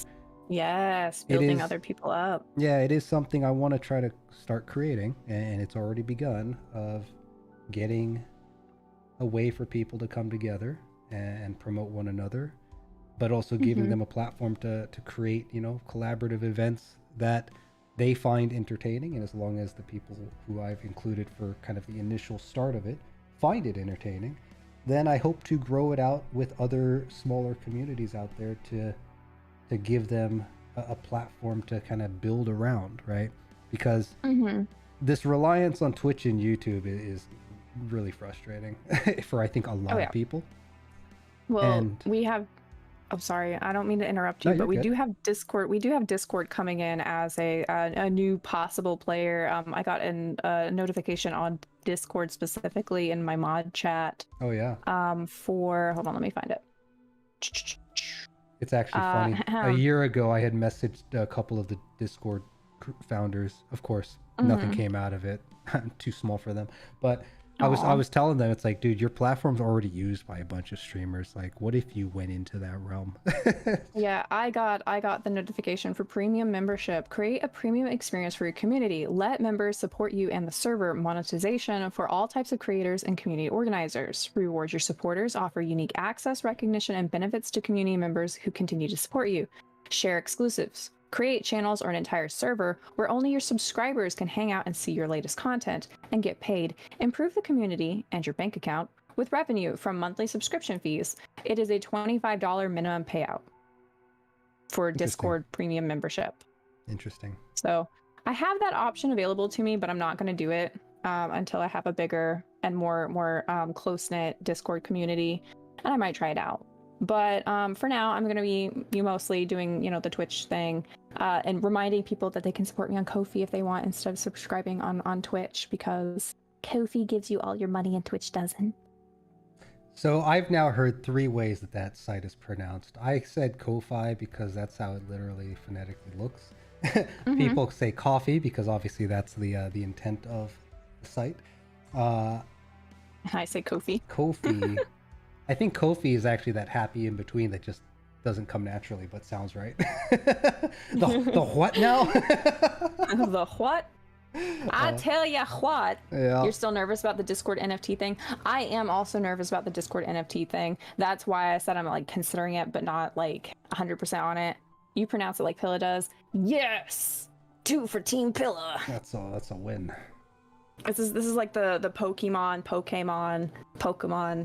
discussion. No, it's Japanese. There's only one proper way to pronounce it. Everyone else is wrong. Pocket monsters. Pokemon, gotta catch 'em all. Yeah. But yeah, no, no, I feel you. Metal Gear. I feel you on that. Gosh, I'm gonna steer the conversation though real quick while we still have, people. So one of the topics that I had was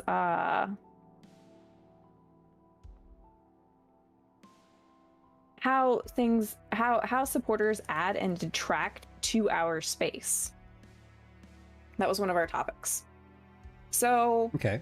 in that theme, how supporters add or detract to our space. Chat, remember, I am not keeping this VOD up. You are free to say what you will. I will not let anybody crucify or burn you for saying that you don't like, for example, fucking VCare. I don't care. But anyways, how VTuber supporters add and detract from our space. I have quite a bit on that. So define much for like me a couple Dregn, things. What do you mean by what space are we talking about here? VTuber sphere. Okay. Not Twitter or Twitch overall. I would say, you know, Twitch, YouTube lumped into it because that is technically part of the VTuber sphere. Sure.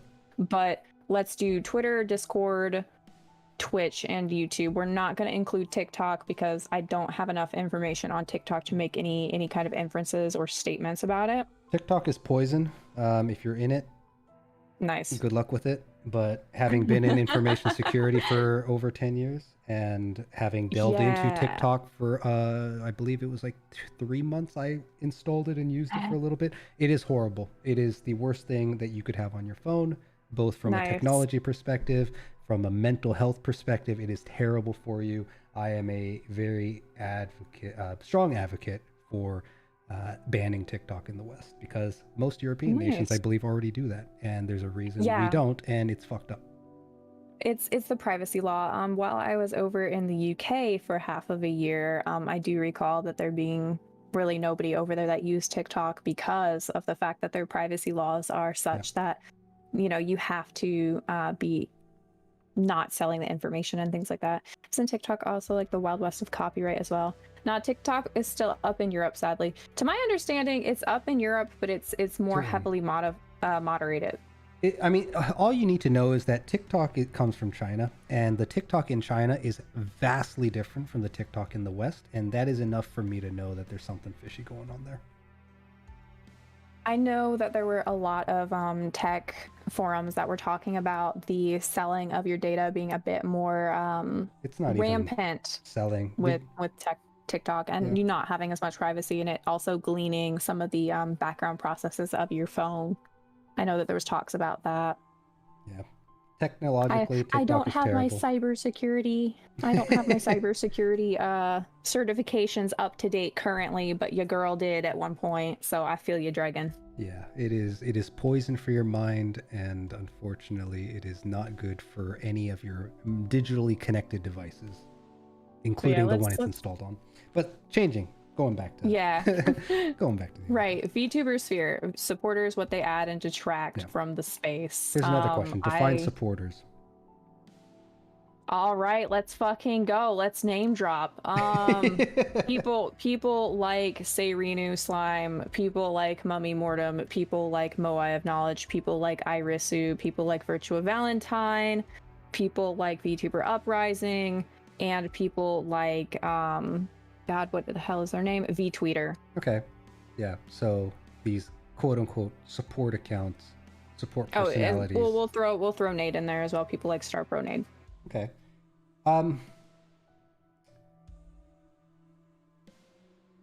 It's going to be a little difficult for me to chime in on it because I see what they're doing, and it already came across kind of shallow from what I would consider support. So I think after coming close to a year of being in this realm now, I've kind of treated them as white noise at this point.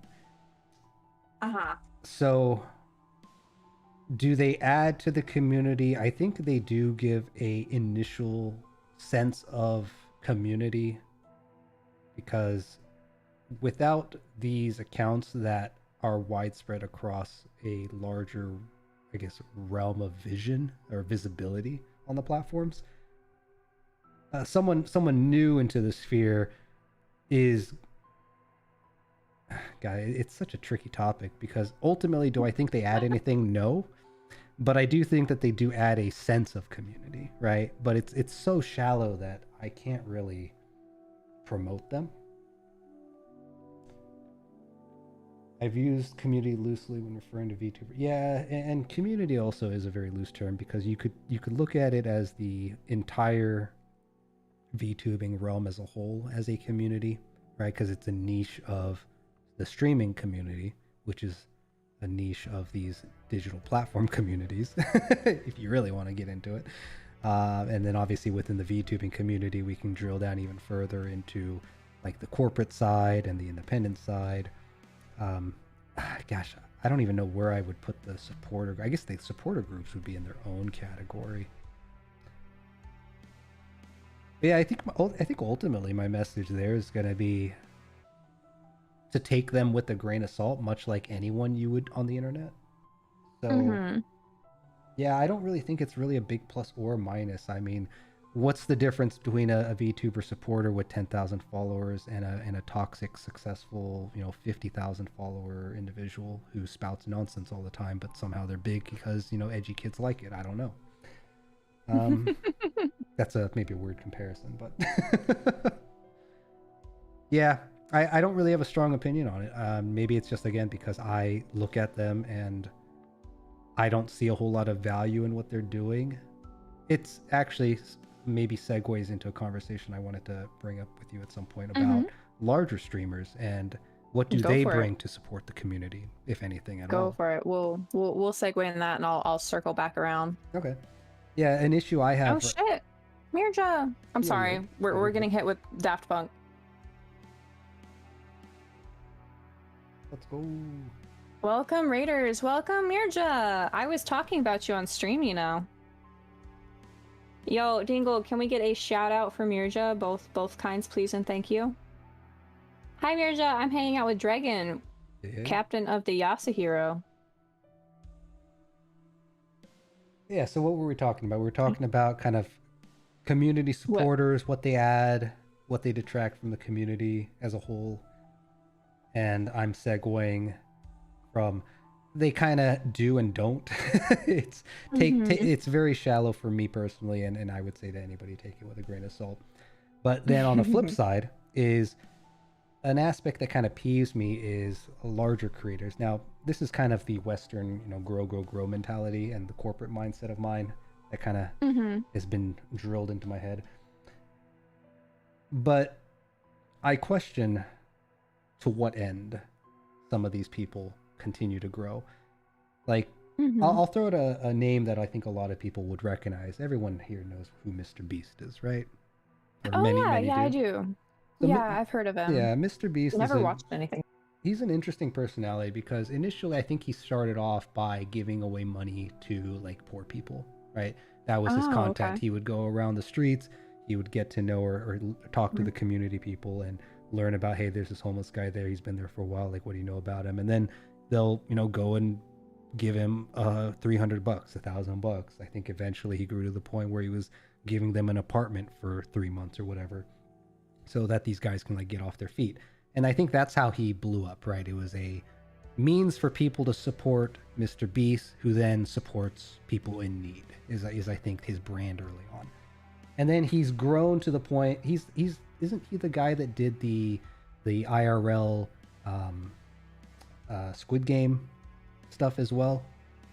Not sure. I know that there was a burger that he had for a while, because I remember one of my friends flipped out about it and was like, yep, he has a burger chain now. Beast Burger. Yep. But he's an interesting character because he was on, who was he on? I think it was it Flagrant?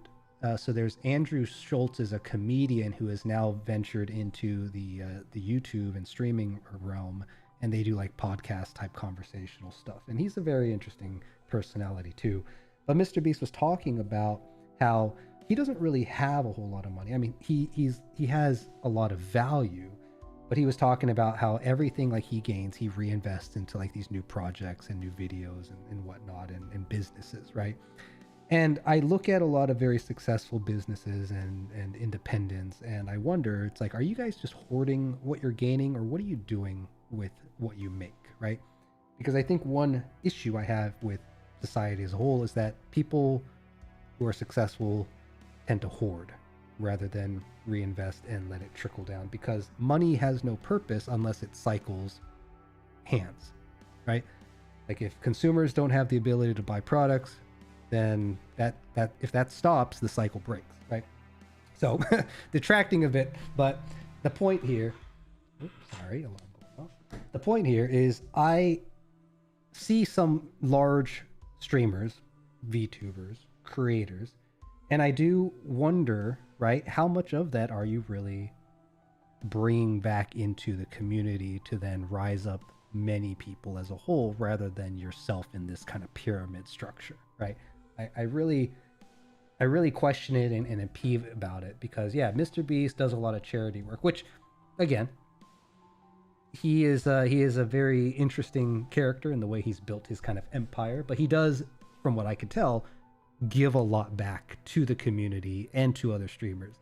Another one that I'll shout out is Nuxtaku, I think, was like one of the original PNG tubers, as much as people might not want to think about him. And he had some controversy with, I think it was the V Shoujo girls and whatnot, about some ill behavior, or no, it was people claimed he was, I think, doxing when he was making a video calling out stalkers towards female VTubers or something like that. But he was also an interesting personality because his whole kind of shtick, besides from, you know, fighting God, much like you kind of do, and just talking shit about the community, but what he actually would do is he would go to smaller streamers and donate like 1,000 bits or $1,000 or whatever it was, and get some that was like his brand and content for a good while. And yeah, I don't really know what the whole drama is all about. I don't really know him much as a person because he's not a super public figure and he still is kind of behind the mask of his character, right?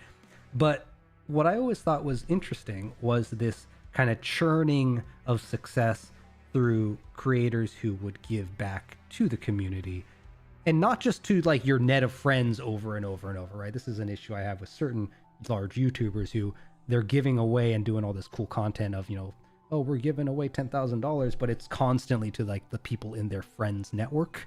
So it's like not really going anywhere. So what I would like to see is people who believe in an idea that, hey, you know, if streaming was not a means of becoming a widespread success, but if we could support as many people with, say, 40 grand a year, like one streamer making 400,000, I mean, that's already supporting 10 people with that same, you know, equivalent. That's a small number for some of these larger multi-million-dollar streamers. So it's a very ambitious idea, and there's no guarantee that I'm going to get any traction kind of growing in that direction to try to figure out how to get supporters to add to the community in a what's the word I'm looking for? Striving towards that idea. But it is something that I'm teasing the idea of and trying to figure out, is it even possible? Would there be people who are interested in finding a way to flatten the curve, but more from a monetary perspective, so that people can actually pursue, you know, things they enjoy and work on talents that they have, you know, potential towards? Because coming from corporate, it really does become you grind, you eat, you sleep. If you're with someone, you fuck, and you repeat the cycle, right? That is corporate life, and the going out and having fun when you have the money is good and all, but again, I question as I get older, it's like, to what end are people satisfied? And I don't know. I would really love to find a way to reach a broader audience of people who actually, you know, are working towards things that they are good at, right? And give them a means to do the things that they are good at and grow it and be good at it and share it. Yeah. So yeah, it's the dreamer in me, but what are you gonna do about it? We gotta have goals. No, I hear you. Yeah. Let's see. Here's what my chat said while you were talking. Mr. Beast does do a lot of charity work. Mr. Beast has also talked about very explicitly that the whole purpose is to be an influencer. It's all for clout, all of it. There's an entire channel dedicated to just what he does on that side. He has massive food banks, donates a lot to charities, relief efforts, etc. Yep.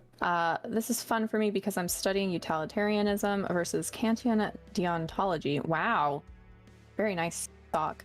Then we swapped over to Nuxtaku. Nux, oh god. Nuxtaku's always in deep waters for doing incredibly dodgy stuff and skirting around rules. Pretty sure he also tried to make various larger streamers say racial slurs. If you start with charity, it should continue. I also believe if you're putting in time is worth money. So you should still earn the time you put in as long as you deserve it. Let's see. Somebody says that Nux trying to make people say racial slurs was the one that sticks to them. Yeah, everything you say you should give. I think that was a dumb idea. Like, to bait people to be a clown in the exchange of a small reward, that isn't what I would have highlighted. But the I have seen a few of his where he goes to like smaller creators with like less than 2 viewers or something. Like maybe he just goes to the people at 1, and it'll just like drop a bit just to get their reaction.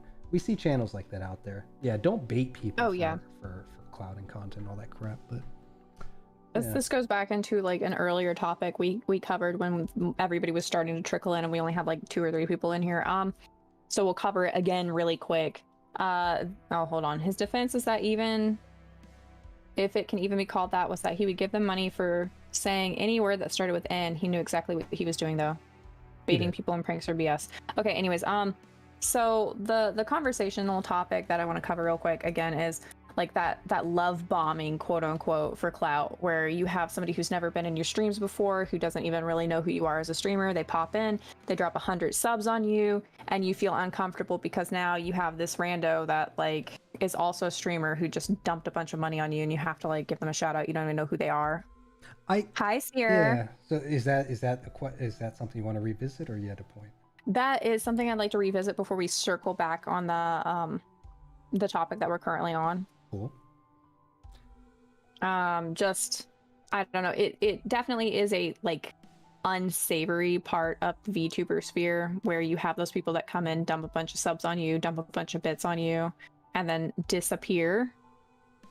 Especially if you don't know who they are and you feel kind of obligated to thank them or whatever. I know a couple streamers that do that. They just jump to small streams, pop a bunch of subs on them, and then disappear and then never interact with that person again, just to be number 1 on the sub gift board so that people know them for giving subs.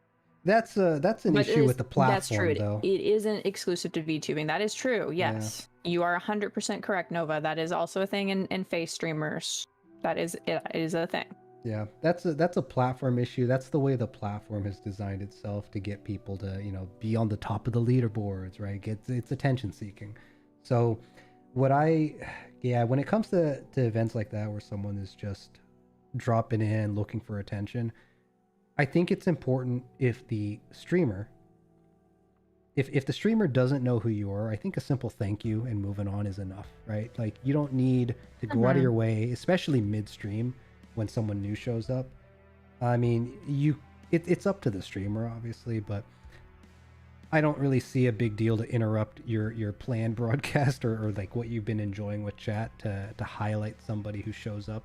It's one of the things with like raiding that I have like mixed feelings about, because raiding is cool in the sense that you can show support to people that you know, but generally what I see is the person being raided knows who's raiding them, right? But or at least is aware of a larger streamer that may by chance show up. But if it's a completely random person, it's like, who are you? Where did you come from? Like, you're not even a VTuber and I am. Like, who are you? Why are you here? I think a thank you and moving on would probably be fine. And then you figure out what's going on after. And if you really want to show appreciation, you message them afterwards, right? Like, they're coming to your house in a sense. You don't need to throw a party for them when you're throwing your own party. So exactly. Yeah, there's that. As far as like this whole top of the leaderboard stuff, I think again that's also up to the streamer, right? Do you want to be a streamer that's highlighting anyone who donates? I think there's a trend that you'll find with larger streamers is that they'll shout out people who like do like the gifted subs, right? Because it's something that goes to the community directly. So they might say thank you there, but keep it short, keep it sweet, move along, have your conversation with your chat, or enjoy the game you're playing, or the content you're sharing with collaboration partners and whatnot. Yeah, I think there is a bit too much emphasis, especially for smaller creators, because it's like, hey, I got a gifted sub, or I got a sub, which is a big deal for a small streamer because it, 1, helps with your numbers, 2, Twitch in particular, it actually has a monetary value that you might get to see on like YouTube until you hit a certain point. And that's why I don't really think I think it's good to start building habits kind of early to find a way, your way of showing appreciation without making it like a big endeavor to do so, right? Easier said than done. But Nova calling me out here. My heart, my soul. What's happening? What'd they say? The reasons why I don't really do the tweets of thank you for the raids, tagging people most of the time too. There's just some streamers, IDK. Yeah, I get that. I do that, like, if I forget to say thanks, I'll do that, but I don't know. I just generally like to remember to thank people for actually deciding to send their viewers over to me. Because, like, I don't know, even if it's people I do know, I will thank them on Twitter just because, why not? Yeah, I mean, it's a different story if it's someone you know coming in, or someone that you know is a viewer dropping a bunch of donation, or I don't really know Twitch too well. Bits or subs, yeah. But you know, sometimes that shit happens when you're offline, right? What do? You don't shout them out when you're offline and you get a supporter, right? So doing it on stream, it's kind of hit or miss for me. And this is coming from a guy that's on YouTube, so you know, take it with a grain of salt. Yeah, we got like super chats. You mentioned the offline stuff. Why? What about it? It's just remind me of what we talked about earlier with like rating somebody who's offline. Like, how is that supporting somebody? Yeah. how is rating somebody who's offline supporting them? Please tell me. I wish to know. I think that's actually a really smart point, Starries, that you say. Raid people with similar vibes to me. I think that's super smart, because that tells me that you're thinking more about your viewers than yourself. Or at least that's how I'm reading it at surface level here. But because if you raid people with similar vibes, one, I assume that means that you guys, you know, gel. But also I think your viewers generally would appreciate and stick around, which might actually be a win-win, right? That might be a better win-win situation than going to, say, like if I went to some super energetic big anime titty girls stream, not that YouTube has raids, but a bunch of people who would view my content and be like, I'm out of here. Yeah, because it's not the vibes that they're used to. It's not what they go to you for. It's not the kind of content that they're interested in. Exactly. Otherwise, they would already be there. Exactly. Yeah, that's a big thing. And sorry, yes, that has actually happened. People do actually do that. There are even VTuber supporters out there who do that to people. I don't know why. For memes, I guess, to get noticed. Please notice me, senpai. I raided you while you were offline. It reminds me of that meme where you're driving on the highway and there's a sudden off ramp. It's like, oh just god, yeah. Sudden raid somebody normal, raid someone offline. Let's go. Yeah. Turn the whole car. Oh no, we crashed in the median. You tend to rate people you enjoy watching based on the idea that if you enjoy them, they might do so too. Yeah, no, you are correct. You are correct. So like a lot of communities meshing and people getting along. And again, this is just from my experience. Take it with a grain of salt. I might be wrong. Who knows? I haven't been streaming as long as everybody else here. Again, remember, I only started streaming in April.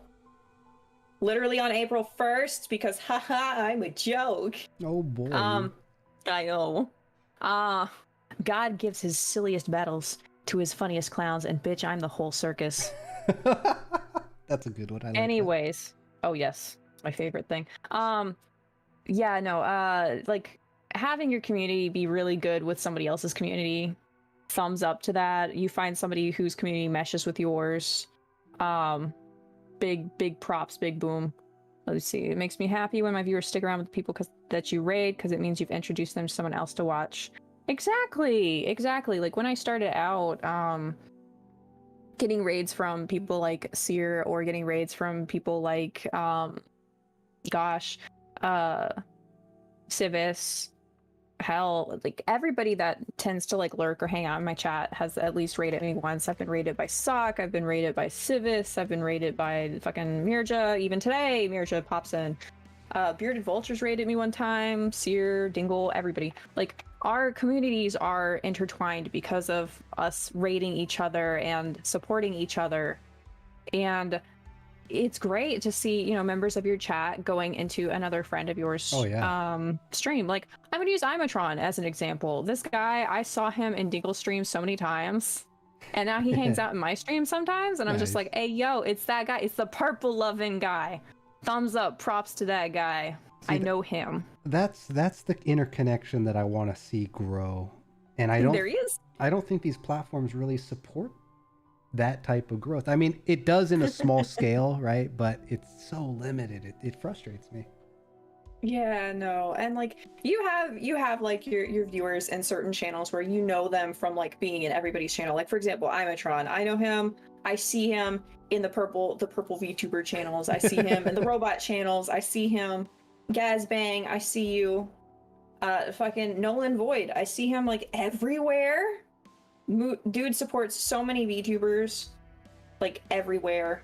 So I mean, it's like there are people that you see in chats that are shared amongst communities because they're everywhere, and that's good. And like having that kind of that familiarity between VTubers and we share these members is really good. Yeah. But that actually draws into a topic that I covered in a hot take like forever ago before my manager for my account decided we got to scrub that away from you. I mentioned that don't fucking treat your chat members like they're your property. You don't own a chat member. Oh yeah. Feel free to please be happy that they're finding more streamers to enjoy. Don't be angry that they're in another person's stream. Like you fucking what kind of entitlement is that? Don't be that bullshitter. I'm gonna do some exploding dice on that one. Let's go. Let's hear it. I'm gonna double down on that and say celebrate the success of your chat members, your peers, your friends, all of it, dude. Like who wants to be around a downer, right? Who's constantly gripping at your heels. Like encourage the people you respect and encourage the people you care for to whatever varying degrees, and whenever they do something cool or whenever they make something neat, celebrate it. Like that's, if you're not celebrating it, you and I probably won't be friends, unfortunately. I got no time or patience for it. And some of you guys out there have not experienced enough heartbreak to understand it, perhaps. But yeah, celebrate your friends. Celebrate what they're doing, what they're growing, and how they're spreading their wings, right? Exactly. It's so important for you to be supportive of not only like your chat members finding new streamers to enjoy, but also the streamer that they are enjoying. Yeah. This is a key and crucial part of networking, guys. Like literally. Like for example, let's say Imatron pops into some other like rando purple themed fucking robot VTuber stream. And it's not like one of the other ones that I like don't really already watch or know about. If I see him in there, I'm gonna be like, oh shit, you watch this guy too? Hey yo, let's go. And then the streamer might be like, oh yo, Pilla's in my chat saying hello to somebody. And then from there we segue into, hell yeah, this guy I know, he follows all the purple people and you're also purple. Hi, hello, let's I'm adding you to my list of purple people that I watch. Oh my god. Boom, done. That's like hilarious. It is an opportunity to network. Do not snub your nose at your viewers enjoying other people. There are different things that people like. Not everybody's going to want to watch, comm streamer XYZ play Stardew Valley for the like 20 millionth time. Networking is so great, but sometimes they want to watch. Sometimes they just want to watch somebody go apeshit. Sometimes they just want to watch somebody fucking tear people's goddamn throats out verbally. Which is what's happening on this goddamn stream right now. No, we're doing okay. We are being vicious. I think we're doing okay. Networking is actually simple. It's just interacting with people. That's all it is. It is. Yeah, everyone watches different streamers for different vibes. You are 100% correct. The violet tally, I love that. Make it a thing. Lord. But yeah, no, did someone say go ape shit? Yes, Seer. We're gonna go fucking ape shit. I'm gonna remind Dregn to bring up the point that we were originally gonna try to circle to. And then I'm gonna go absolutely fucking sicko mode. Let's go. Let's go. I'm ready. All right. Lead the way, Dregn. Oh, we're going ape shit? We're going ape shit. We're going ape shit. Let's go. Okay, fine. In a topic of content, how do you feel about ASMR streamers? Oh boy, you really wanted to open this can of fucking worms. I hate ASMR. I actually don't like ASMR. I cannot stand ASMR. It actually makes me feel physically sick in a lot of instances. I am one of those people who cannot fucking handle it. I'm sorry. I respect you if you like ASMR. You are free to have your horrible decisions in life. I just can't handle it. I'm sorry. It hurts my like brain.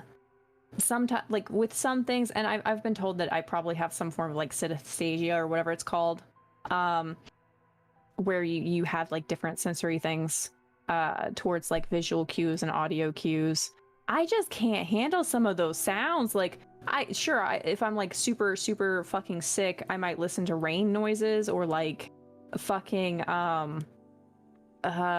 Tibetan singing bowls along with like candlestick crackling fire noises, something like that. I might listen to those, but like I don't like ASMR. I do not like ASMR. I do not. Don't. Yeah, it's just and there's so many fucking ASMR streamers out there. There's like so many of them. It's like it's like an ant nest. It's like an ant nest. And if you say you don't like ASMR, it's like you kicked the ant nest and all of the fucking ASMR simps are gonna come and crawl across your feet and bite you until you fucking die. Oh, put an ASR mic inside of an ant colony. Let's see what that sounds like. Oh my fucking god, end me right now. Just fucking strike me the fuck down, end me, shut me down, download fucking Linux to my system, please. Pilla, there's something in my ear, it won't come out. No! We lost him, everyone, we lost Dregn. He's gone. Oh man. So remember him as he was. ASMR worries me because it's less about the people who are capitalizing on the market of ASMR. It's the viewership that concerns me. It's hold on, let me pat somebody in my chat. I'm sorry. I can't handle ASMR. I'm so sorry. I like you as a person. I just can't handle ASMR. I'm sorry. But yeah, I'd rather you do ASMR, but you can't enjoy it. See, I understand you. Sorry. But see, doing the ASMR is easy, right? You just need a special mic, and you just gotta, respect the mic, and not jam something into the ear of the mic. But man, the people who get immersed in ASMR, it's guy, go outside, listen to some waves, go into a field, listen to the breeze, enjoy the meadows, go to a river, touch grass, go fishing. Listen to some music, like but ASMR alone, it's what do? You just sit there and you listen to the tingles? I mean, yeah. Okay. So like, here's the thing. I love nature sounds too, Ram. I agree with you on that one. Yeah, no, there's different kinds of ASMR, like nature sound ASMR, fucking sign me the fuck up, I guess. But that's like meditative though, right? Yeah, that's meditative. Yeah, where you're listening to the sound of waterfall or rain or fire crackling or something like that. Like that's chill. And I guess Dingle does have a point. There is like some stuff on YouTube that I guess would be good. Okay. But all the ASMR that I've ever seen has just been like, and I'm so sorry for what I'm about to do to my microphone, everybody. I love you all very much. Don't eat it. Don't eat it. Please don't eat it. No, God, no. What the fuck, dude? What is wrong with you? No, I was going to scratch it with my nails. Okay. Like this. And I'm just sat there like, okay, what the fuck do you get out of that noise? So I've seen a few categories. There's the people who do like the ear cleaning, which I can kind of understand because in Japan they have like ear cleaning parlors and it's culturally a thing for like your parent to clean your ear out. Like, yeah, that's a thing. Ear cleaning ASMR. Yep. I've heard about ear licking, but not ear cleaning. Yeah, the ear licking one I don't quite understand. There's also the ear like blowing, right? What? Yeah, God, you've never heard that? Me, please. Just please download Linux to my system. Please, God, download Linux to my system right the fuck now. And I think the one that I've seen the most people do on Twitch is you just like whisper in the ear, right? I don't know. I don't pay attention to ASMR streamers on Twitch. I haven't had any good experiences with them outside of like a couple that do ASMR on the side, and they're not like primarily ASMR streamers. Like Serenity here in my chat, they do some ASMR and they like making their chat fall asleep, which is nice. Interesting. So what is it, like whispering in their ear while they go to bed? I guess that, or like reading them a storybook, which I think sounds kind of cute. That actually, you like ASMR where they shine lights in your eyes. Hey yo, nice. Yo, that's an idea for these quote unquote ASMR streams. Why don't you like read a book? God, please read a book to me, please. Yeah. Dingle reads I Strawed to me. I fall asleep to that. Let's go. Yeah. Is there royalty-free novels that we can read on stream? I think so. Yeah. Actually, yeah. There's an entire library of books that are royalty-free online. Because it's kind of like Audible, right? But you're listening to someone live doing it, reading you a bedtime story, literally. Public domain books, go for it. Nice. We are not owning this concept. We are offering it to you for free. Yep. You could read your own writing. You could. But yeah, no. That's an idea. That might be a way to get any fan fiction that all of you guys are hiding in your drawers. Oh God. I don't know what people do with fan fiction. You put it on closed forums or you hide it away. You've seen a couple streamers read books on stream. I've seen like 2 streamers lately that read books on stream, and one of them is like an author, like an actual author, and I think that's really cool.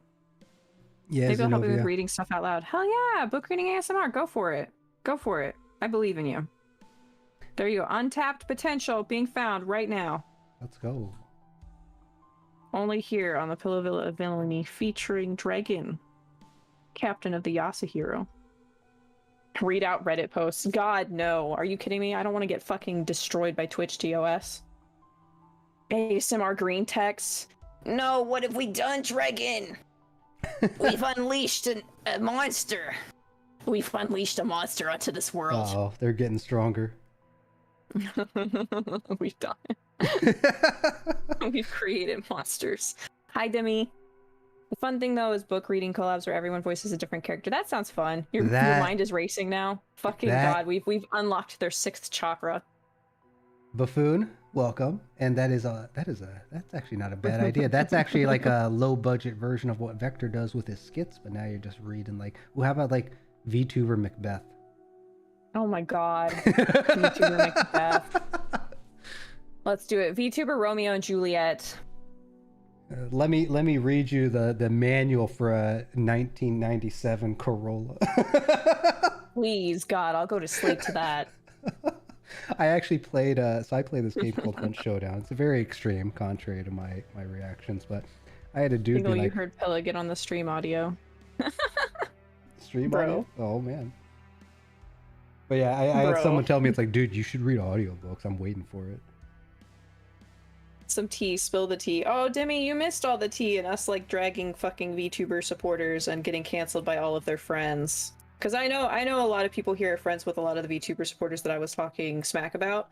And I'm gonna be real with you, I'm gonna get really close to the microphone. I don't fucking care. Fucking bring it right the fuck on. I will end you and your friends if you even decide to try to cancel me over it. Fuck you. Cancel culture is pretty wild to me. I'm allowed to have my opinion. I'm allowed to say that I think all of VCare sucks. Yes, that's right. All of them. All 4 of them. Fucking fight me. Fucking unfollow me for it. I don't care. I think they all suck. Eat my dick. Dingle? Dingle? Dingle? What about Dingle? What about Dingle? If somebody even thinks about touching Dingle, I swear to God, I will rip them limb from limb. Yeah, Dingle is being protected by this pillow that flies around. A vulture of protection up there. Someone even so much as thinks about fucking hurting Dingle, I will end them. I cannot tell you how many times I've like, ooh. If somebody makes Dingle uncomfortable, that's when I get like really fucking angry. I'm gonna be real. It just happened a couple times. I don't like it. When people make my boy uncomfortable, That's when the bitch gloves come off. Okay. Oh, that's when the claws really come out. I will fucking end you if you make Dingle like uncomfortable. I will end you. One VTuber supporter I actually don't mind. One I don't mind is Grandpa. And Pilla, are you the he asked for no pickles? You know what? Yes, I am the he asked for no pickles. Dingle is far too polite. Like, God, bless his sweet little heart. He doesn't want to fight, like, anybody. And I'm just sat here like, I will end you. The 2 of us, we balance each other out. He reins me in while I'm, like, trying to fight people. VTuber support as a concept I don't think are flawed. I think it's the people and their intentions behind support. Yes. I think it's the I agree with Dregn. it's all intention, no action is the problem with VTuber support. It's decent though. Sometimes I feel like they discuss things that maybe should be best left alone. I blocked Mama Remedy because she was talking about that whole like the VTuber who was pretending to be black going into like African American and like people of color spaces. And was like commenting on that, like, oh, blah blah blah blah blah. Like, I read through that whole fucking thread, and I was just like, nope, nope, nope. Sorry, I'm not taking this. I'm not taking this take. Goodbye. Speaking of blocking users, I think people freaking out over having someone block them is you guys should relax. There's enough people on the internet to be concerned about one person blocking you. I know, right? I think it's so fucking stupid, and people get upset whenever you unfollow them too. Like, we're gonna again. I'm name dropping again. I don't care. You can fucking cancel me over it. You can fight me over it. You can tell your friend Pilla was talking shit about you. I don't fucking care. You can bite me. Like that one time I fucking unfollowed fucking Moai of Knowledge, and then he used Dingle to try and get me to follow him back. Like, that was not cool. I didn't like that. And again, that's when the bitch gloves come off. If you use Dingle, I will fight you. You do not use somebody I love against me. That's not cool. That's fucking manipulative as shit. That is manipulative. Don't like that. Yeah. I don't like that. It like the whole you unfollow somebody and they go, oh yeah, I made a new fucking I made a schedule graphic for them. By the way, follow me back. No, fuck you. Fuck off. Eat a dick. Eat 20 dicks. You fucking misogynistic piece of shit. Sorry guys, remember this is the stream where I'm being mean to everybody and not giving a shit. I am actually like I've told you a million times, I'm not a nice person. No. You people follow me because I'm honest, and I'm being honest about not being a nice person. But yeah, we don't need retweeters. The real network is doing engagement trap posts or actually going out and doing the networking yourself. You don't need Mummy to share your debut post. You need to go out and interact with others to become seen. Yes, Space Buffoon, you are correct. You do not need to tag Mummy, Virtua, Moai, and Iris. They're not going to do jack shit for you other than retweet a post into a sea of other tweets that they're retweeting every fucking hour of the fucking day. They don't do anything for you. And anybody who thinks otherwise, you can fucking suck my dick. I don't care. That's my opinion. If you don't like it, you can leave. You're not obligated to watch me. I got a question for you and your audience here. So, sure. As much as I talked earlier about creating a bit of a community Discord that is currently small in word of mouth, but I have seen other Discord servers made. I remember one being made for like a bunch of Android and robots. It was like promptly made, promptly handed off, and the original creator was never seen there again. Damn. So fucked off into the sunset, an accomplished nope affair. Yeah, and that kind of dittos into a lot of the some of the activities I'm hoping to avoid, and you guys all keep me honest as we go about it. But you know, yeah. making strides in a direction and then abandoning ship. Like, how many Discord servers actually exist out there? Because I am too many. Pretty hesitant to join Discord servers because I think that's another issue that I see in the community. Let me. I'm sorry, Dregn. No, you're good. I don't mean to cut you off. Let me count how many I have right now. 1, 2, 3, 4, 5, 6, 7, 8, 9, 10, 11, 12, 13, 14, 15, 16, 17, 18, 19, 20, 21, 22, 23, 24, 25, 26, 27, 28, 29, 30, 31, 32, 33, 34, 35, 36, 37, 38, 39, 40, 41, 42, 43, 44, 45. I'm in 45 fucking Discord. So that's crazy. Do you know how many of those I have muted? Do you know how many of those I have muted? All of them except for mine, Dingles, the Space Crew, and I have like permissions set to where I will get tagged in Civises, I will get tagged in Sears, I will get tagged in Gooses, I will get tagged in Socks, I will get tagged in Houdinis, Gias, Puppy Wuppies, Scots, Creep Shows, Darren's, and you got a handful of ones that you care about, right? But you join other ones to support. I have a handful of ones where I want. Yeah, you join it to support it. Tagged. But Gadsbang's in 95. Jesus Christ. Yeah, that's nuts, dude. A lot of mine are for Nitro emotes. Okay. Yeah.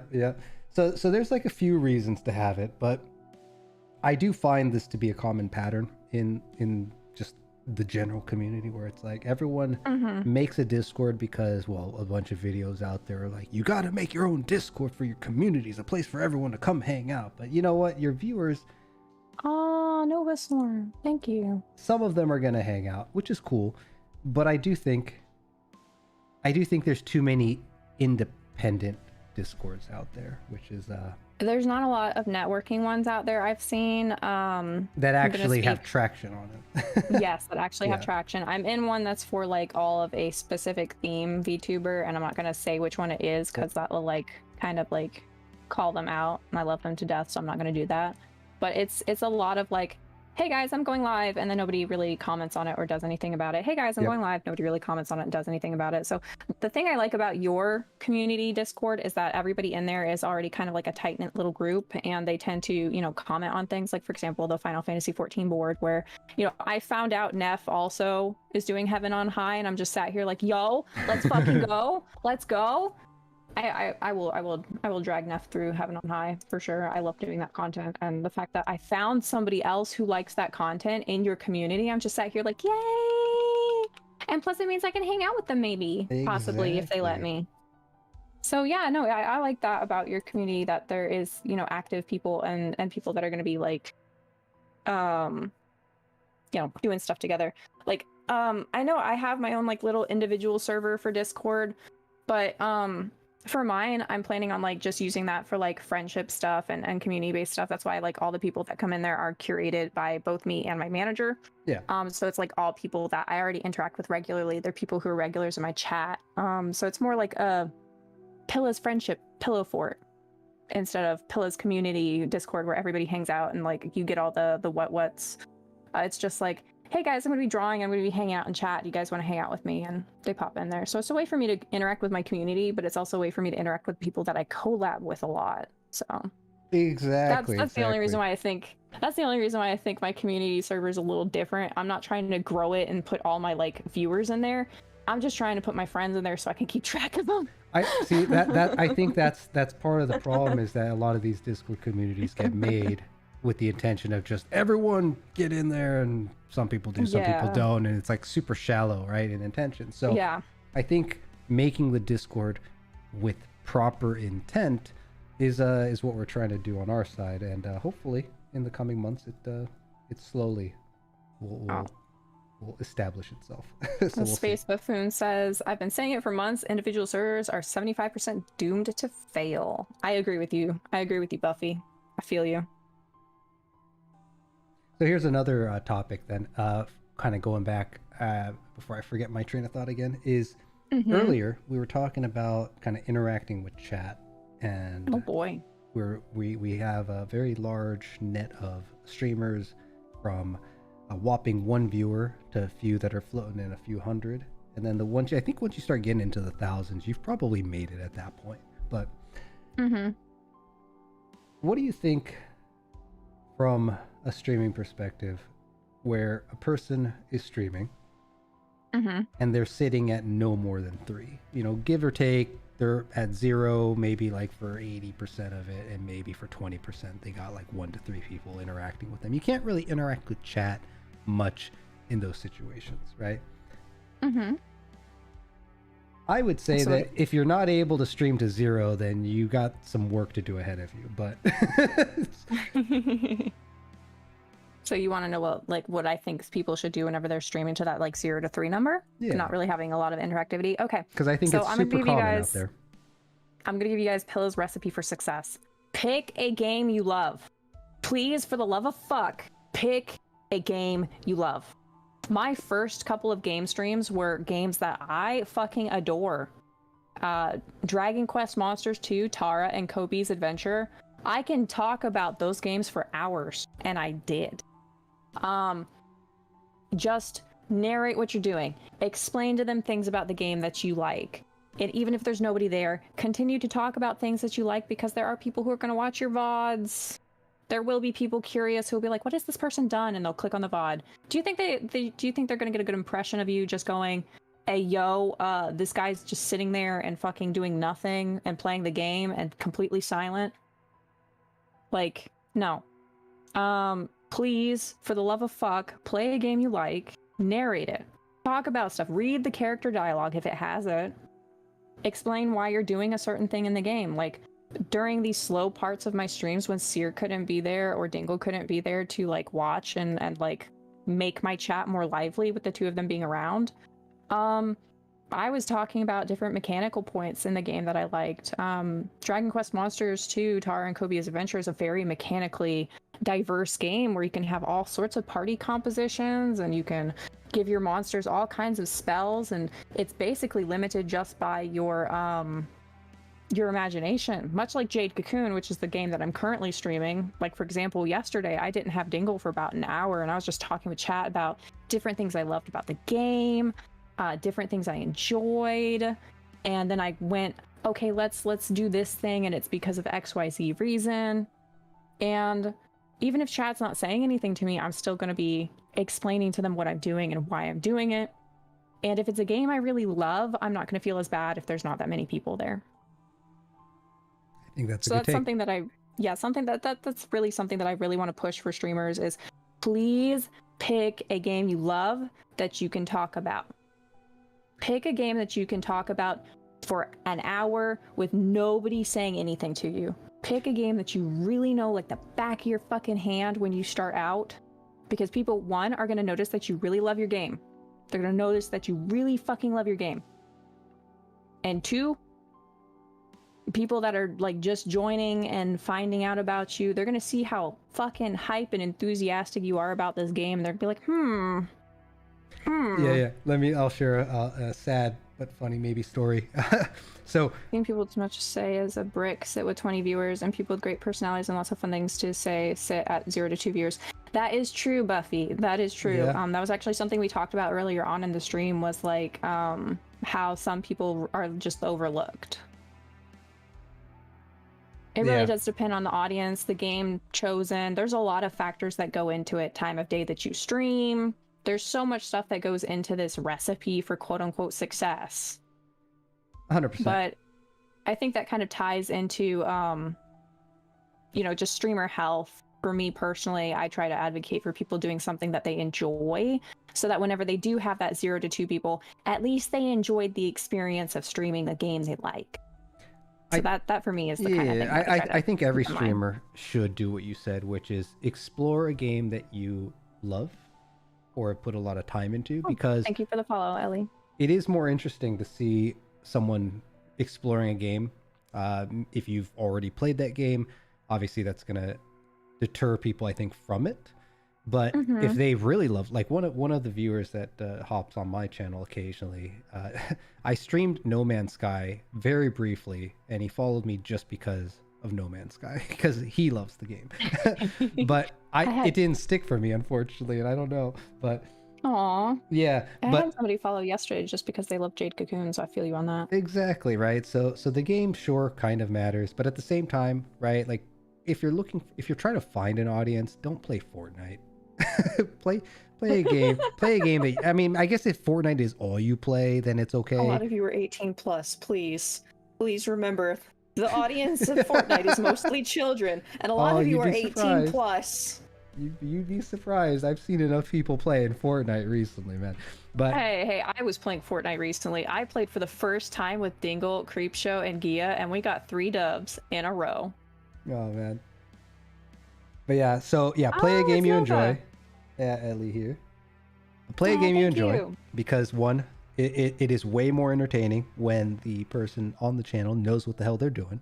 I'll say that rewatching myself and looking at the stats of times where I introduced a brand new game that I had no idea what was going on, I kind of cringe at myself like, dude, you're lost, you're confused, what the fuck are you doing? So, you know, I think it's a good thing to explore new games and try it out and see how you would, you know, react to play a new game. Plus, it's an easy apple to, or an easy low-hanging fruit to go after, especially if it's like a hyped up new game that comes out to go chase and see if maybe you become a pillar of content for that new game. But if you're going to try to become a pillar of content for that game, you have to work for it. So just playing is not enough. But outside of that, yeah, enjoy the games that you guys have played out there. Let me reassure you, Buffy. You're not old. You're still young and silly. Buffy is forever young and silly. What are you guys talking about? Forever young and silly. I agree. Let's see. Had a few people who came in while you were trying All Guys for the first time, and Fall Guys for the first time, and came and stuck around, but constantly asked you to play Fall Guys again. Aw. Thank you, sillies. You're welcome, you little silly. You so silly. But yeah, no. Let's see. What was another one of our topics that we needed to kind of cover that we meandered away from?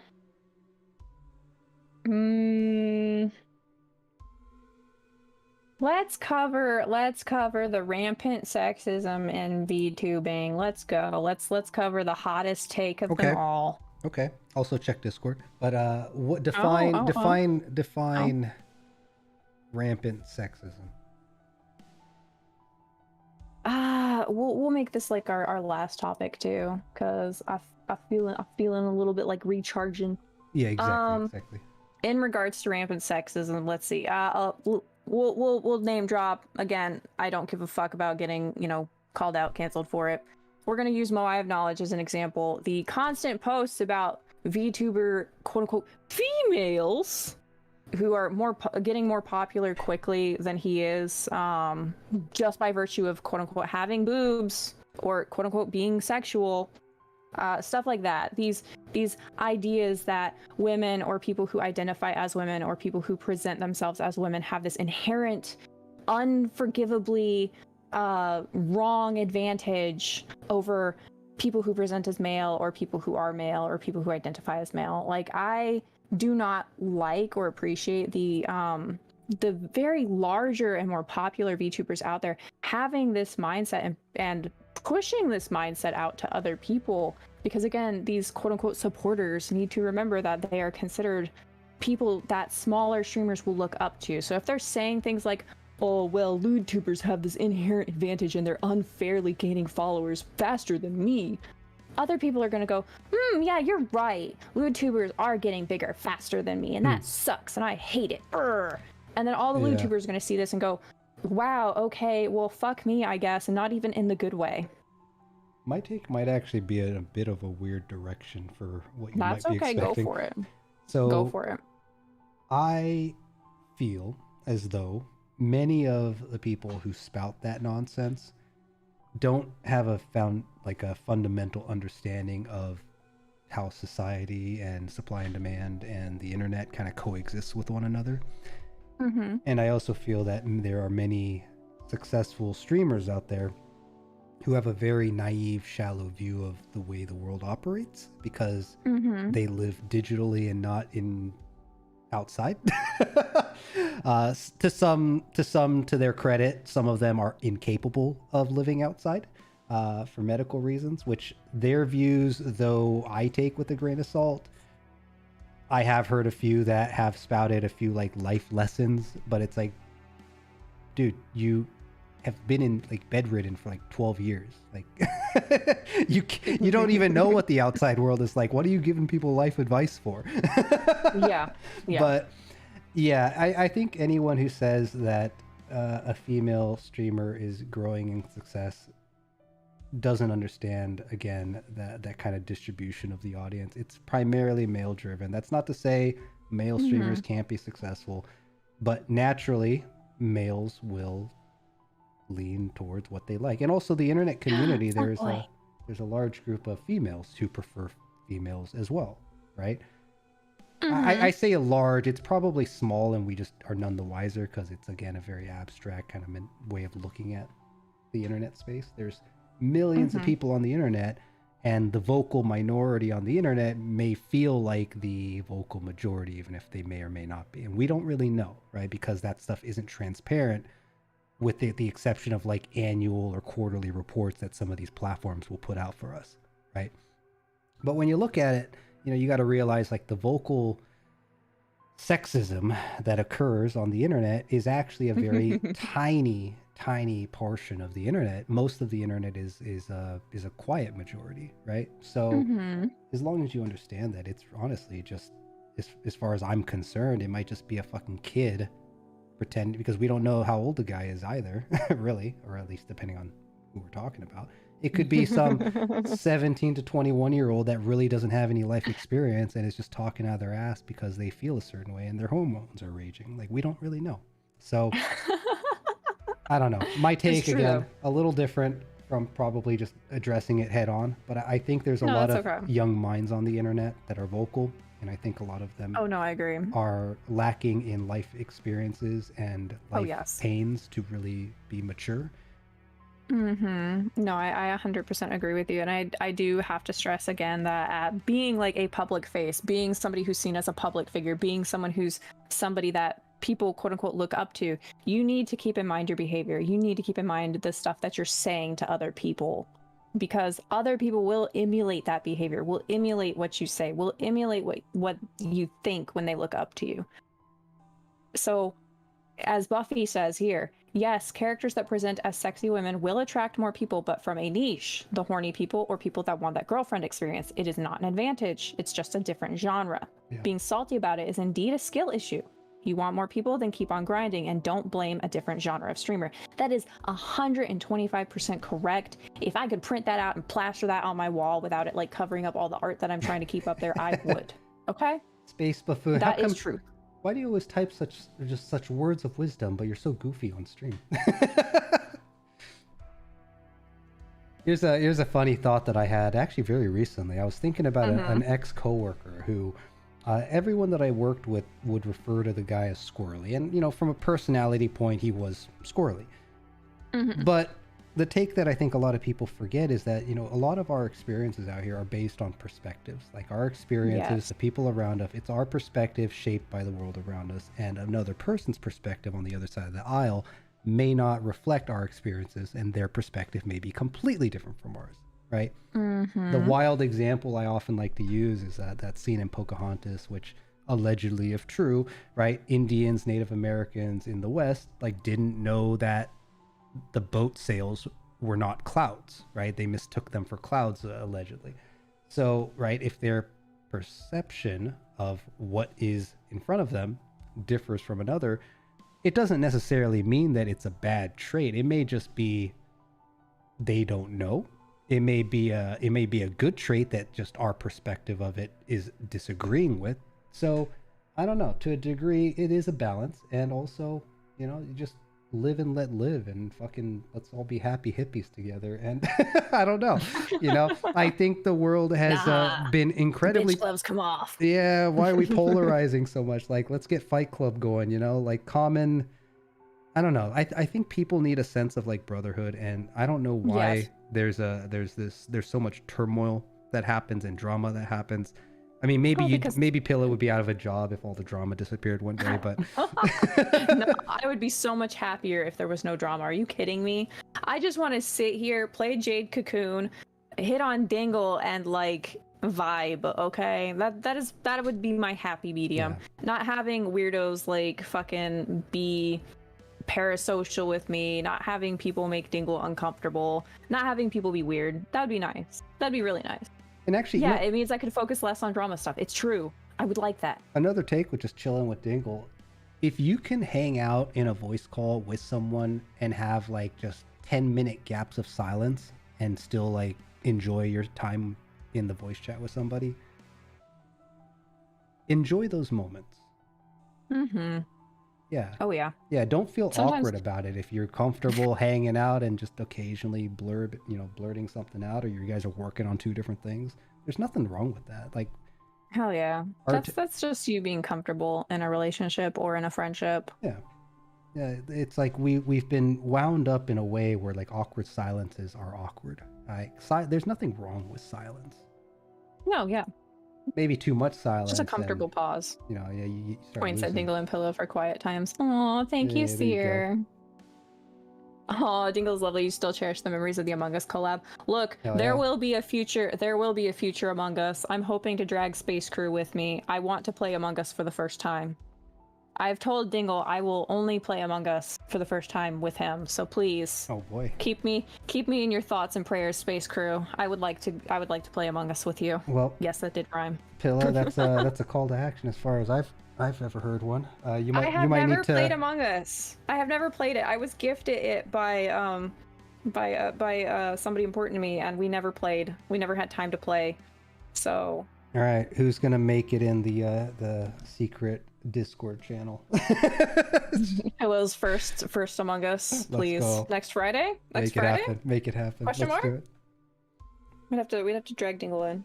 I don't know how to play Among Us, so please be nice to me. It's fine. It's fine. I'm not going to see the bodies.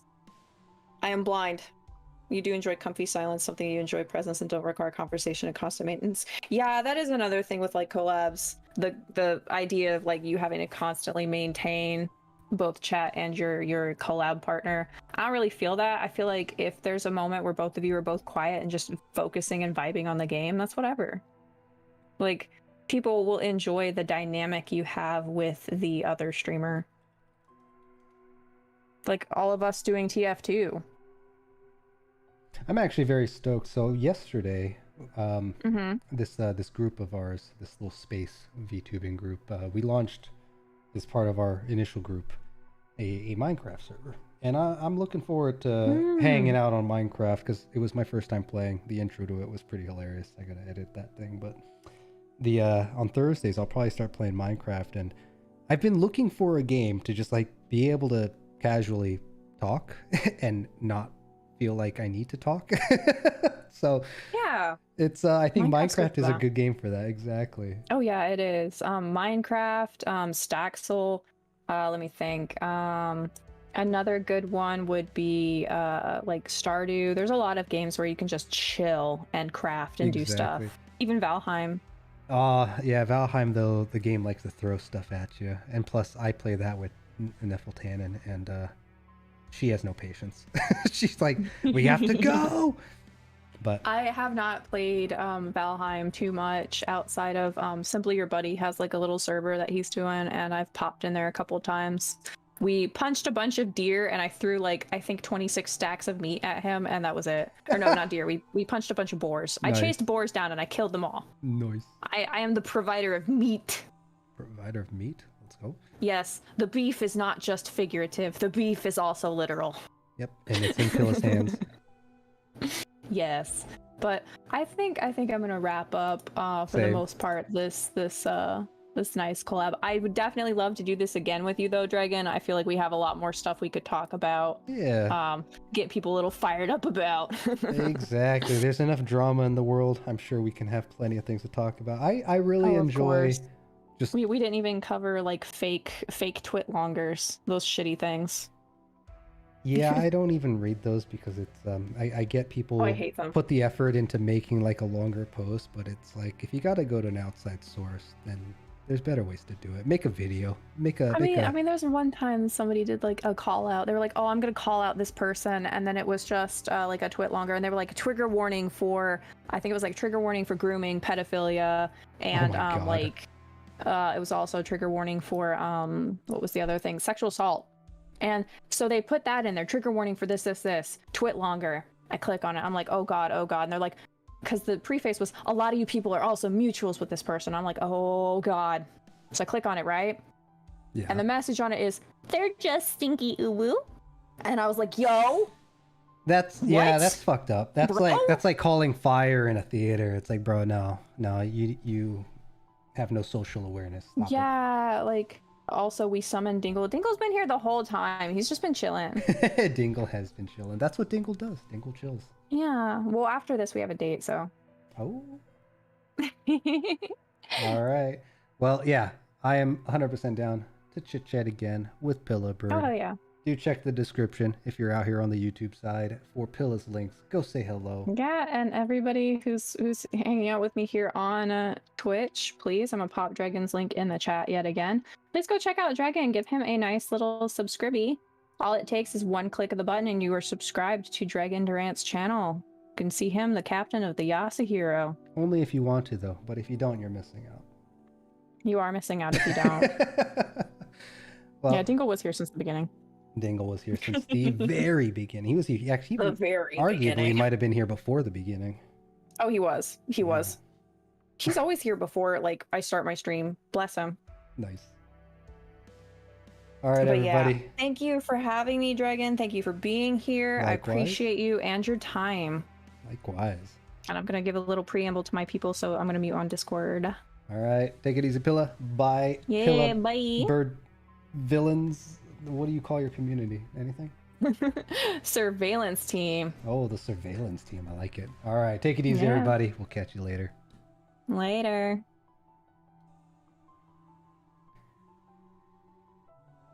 Goodbye, Pilla. All right. Well, we're calling it there. Pilla's out of here. And yeah, thanks everyone for swinging by as we enjoyed a little bit of talk with Pillabird. And do go check them out. Pilla has been an interesting personality.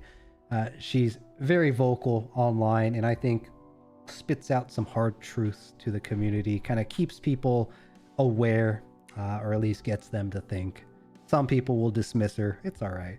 But yeah, I enjoy Pilla's company. She's definitely a strong personality out there, and I enjoy that. I also enjoy talking about some ideas and sharing some thoughts and exploring some, well, kind of the way the world operates and all this stuff out here. Why are you telling me to go eat? I guess I do need to eat something at some point. But yeah, thank you guys. And we'll be back here. Gosh, when are we going to be back here? Tomorrow. Tomorrow we're doing something special with Hero King Soul in the chat. I don't know who else is going to be there, but we'll likely be playing a little bit of Goose Goose Duck. This will be tomorrow afternoon for us. So I believe it was at 4 p.m. Pacific, which is 7 p.m. Eastern. So a bit of a different time. Yeah, it is you, dude. Happy birthday. But yeah, check out Pilla. And we will be out here again tomorrow. So with that, enjoy your evening, everybody. We probably are not going to be on later tonight. And yeah, till next time, take it easy, everyone. Bye.